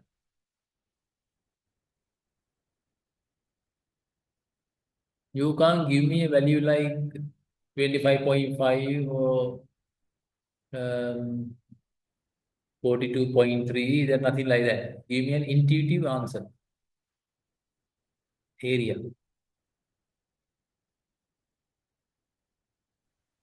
Area in sense, okay. Probability X, let's say this is X, less than or equal to 150 is my question. This is the question. Not just the area.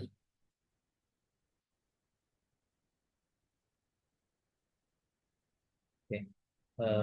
In exact terms, this is the question. How much is the probability?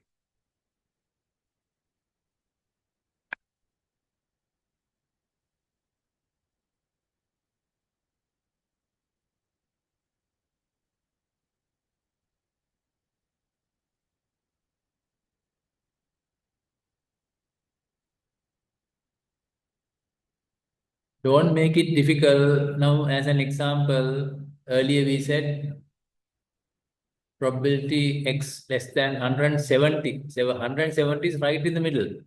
So probability is how much? Probability is how much? Half. Remember? That time, we have an exact value. Probability is half. Because you find half the values less than 170, and then above above 170, the balance half. Because of that, we said half. Okay. So likewise, now the question is probability X less than or equal to 150. And we said area is the basis of calculating probability. So taking those into account, now give me the answer. I think I have given the answer to you now.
Cannot be difficult. Now you can see each side is divided into 3 intervals. One of the interval is 150 to 150. sorry, one of the interval or the interval we are interested in is 140 to 150, isn't it? So each side, 3 intervals. Width of the interval is same.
Recording.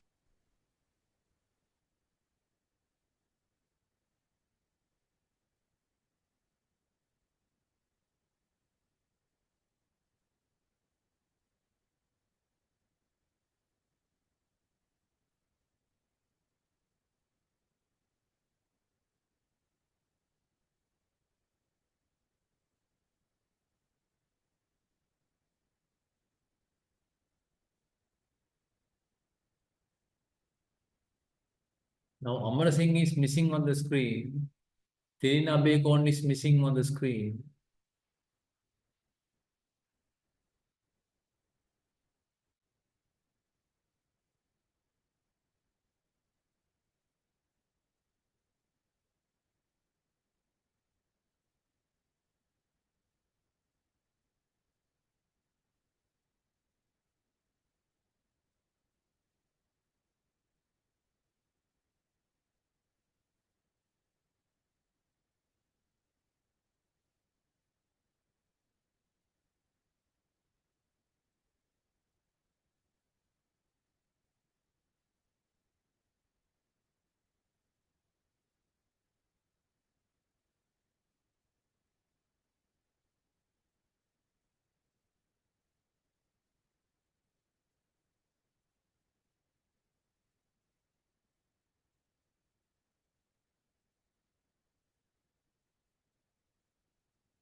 Who is this iPhone 12 Aziz?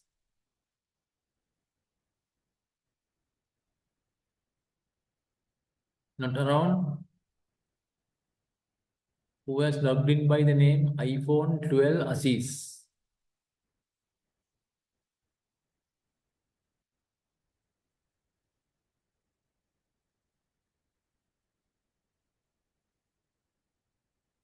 Aziz, not around?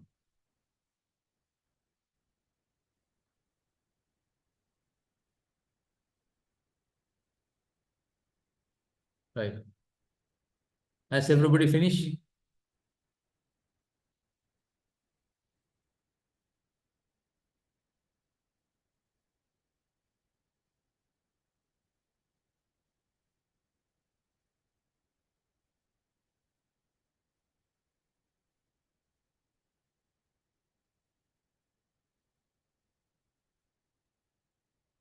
Can I close it now?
You're ready now? Can I close it now?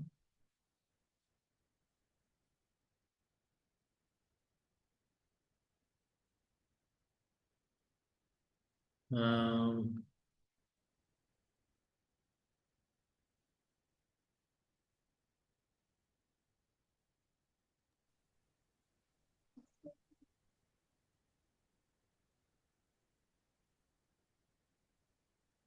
Ready? Right, I'm going to close it now. Oops.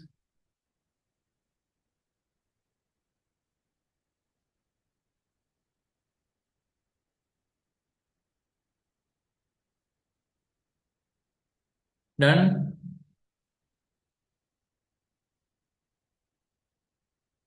Okay.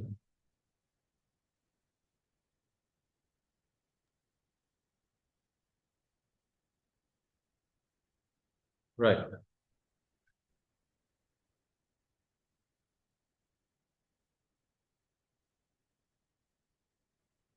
Right. How many intervals are there altogether? 6 intervals.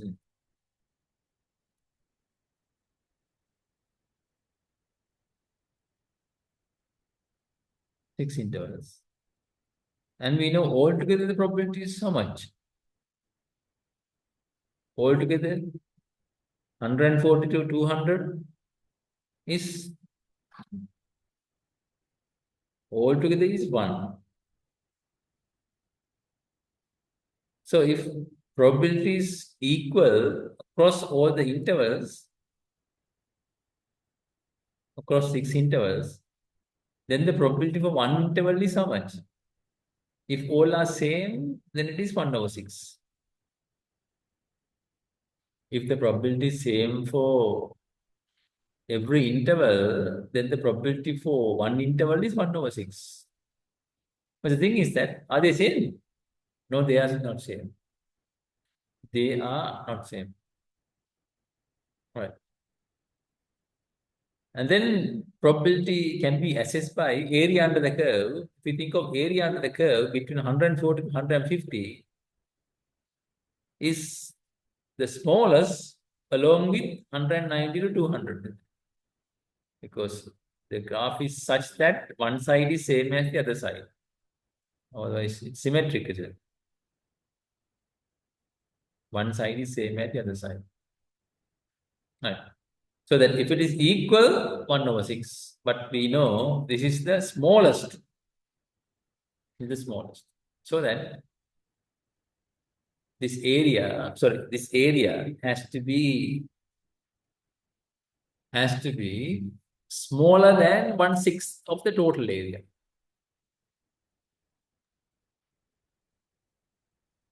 This area has to be smaller than, since this is the smallest, equal it is 1 over 6, but this is the smallest, so that this has to be then less than 1 over area of this area is smaller than 1 over 6 of the total area.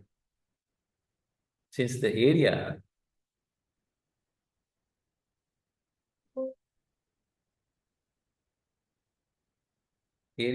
for 140 to 150 is smaller than 1/6 of the total area.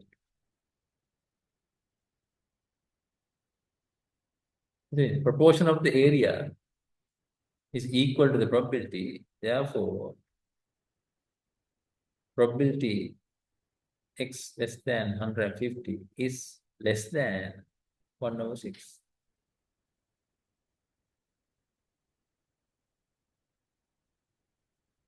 Isn't it?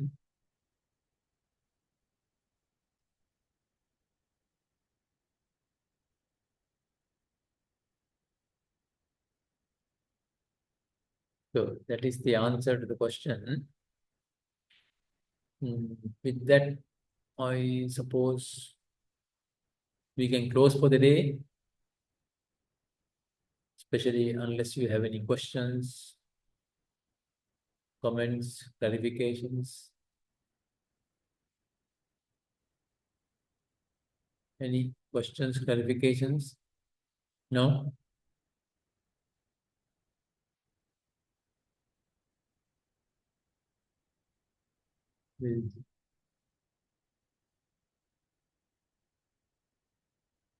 Marks allocated to quizzes I announced on the very first meeting.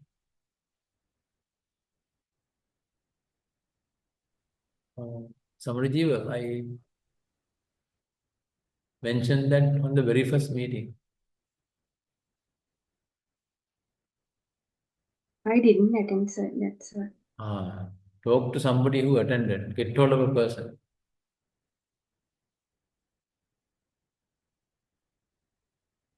Do you know anybody who is following this course? Any of your friends following this course? No, sir. I missed that not a single friend is there, or otherwise don't know anybody who is following this course, 100, how many? 180 or something altogether.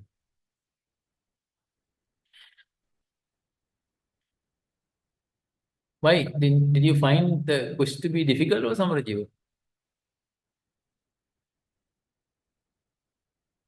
All of a sudden interested in Samarajiva? Yes, sir. Sometimes it's difficult for me. See,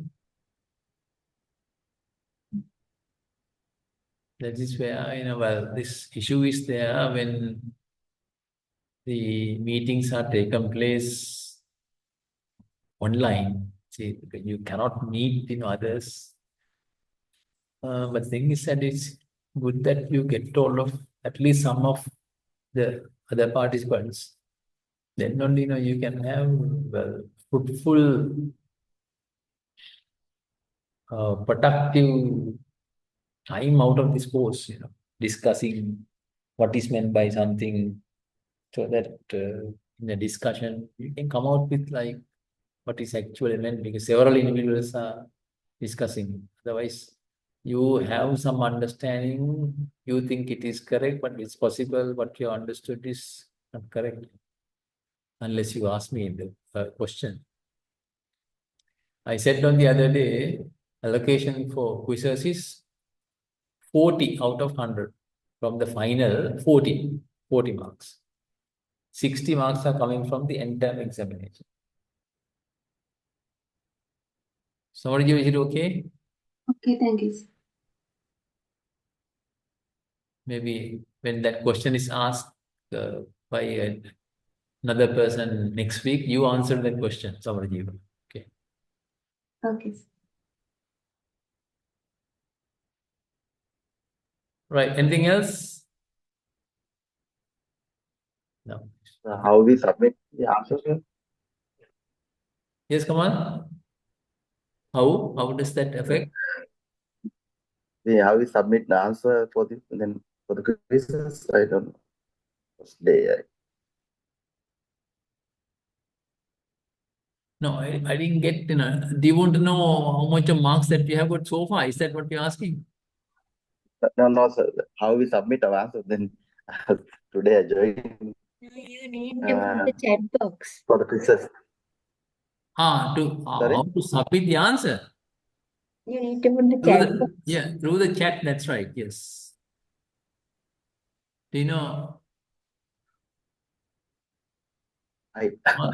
Kamal, see, there's one item called chat. Can you see that? What I'm pointing out on the screen? Kamal, can you see that? Can you see my mouse pointer on the screen, Kamal? Kamal, I can't hear you, Kamal. Sir, sorry, Yeah. Can you see I'm moving the mouse pointer? So move it to chat. No, sir, I Click, can't. click on this and then click there and you just type your message. That's how you need to submit the answer. So didn't you submit the answer today? No, sir. I just wait Okay. Right. Start till from now, sir. yeah, start from next week. Okay, right. Don't worry. Right. If that all, shall we close it for the day and then meet tomorrow morning at 8 o'clock? Kamal, tomorrow morning at 8 o'clock. Okay? Okay, sir. So let me now close it.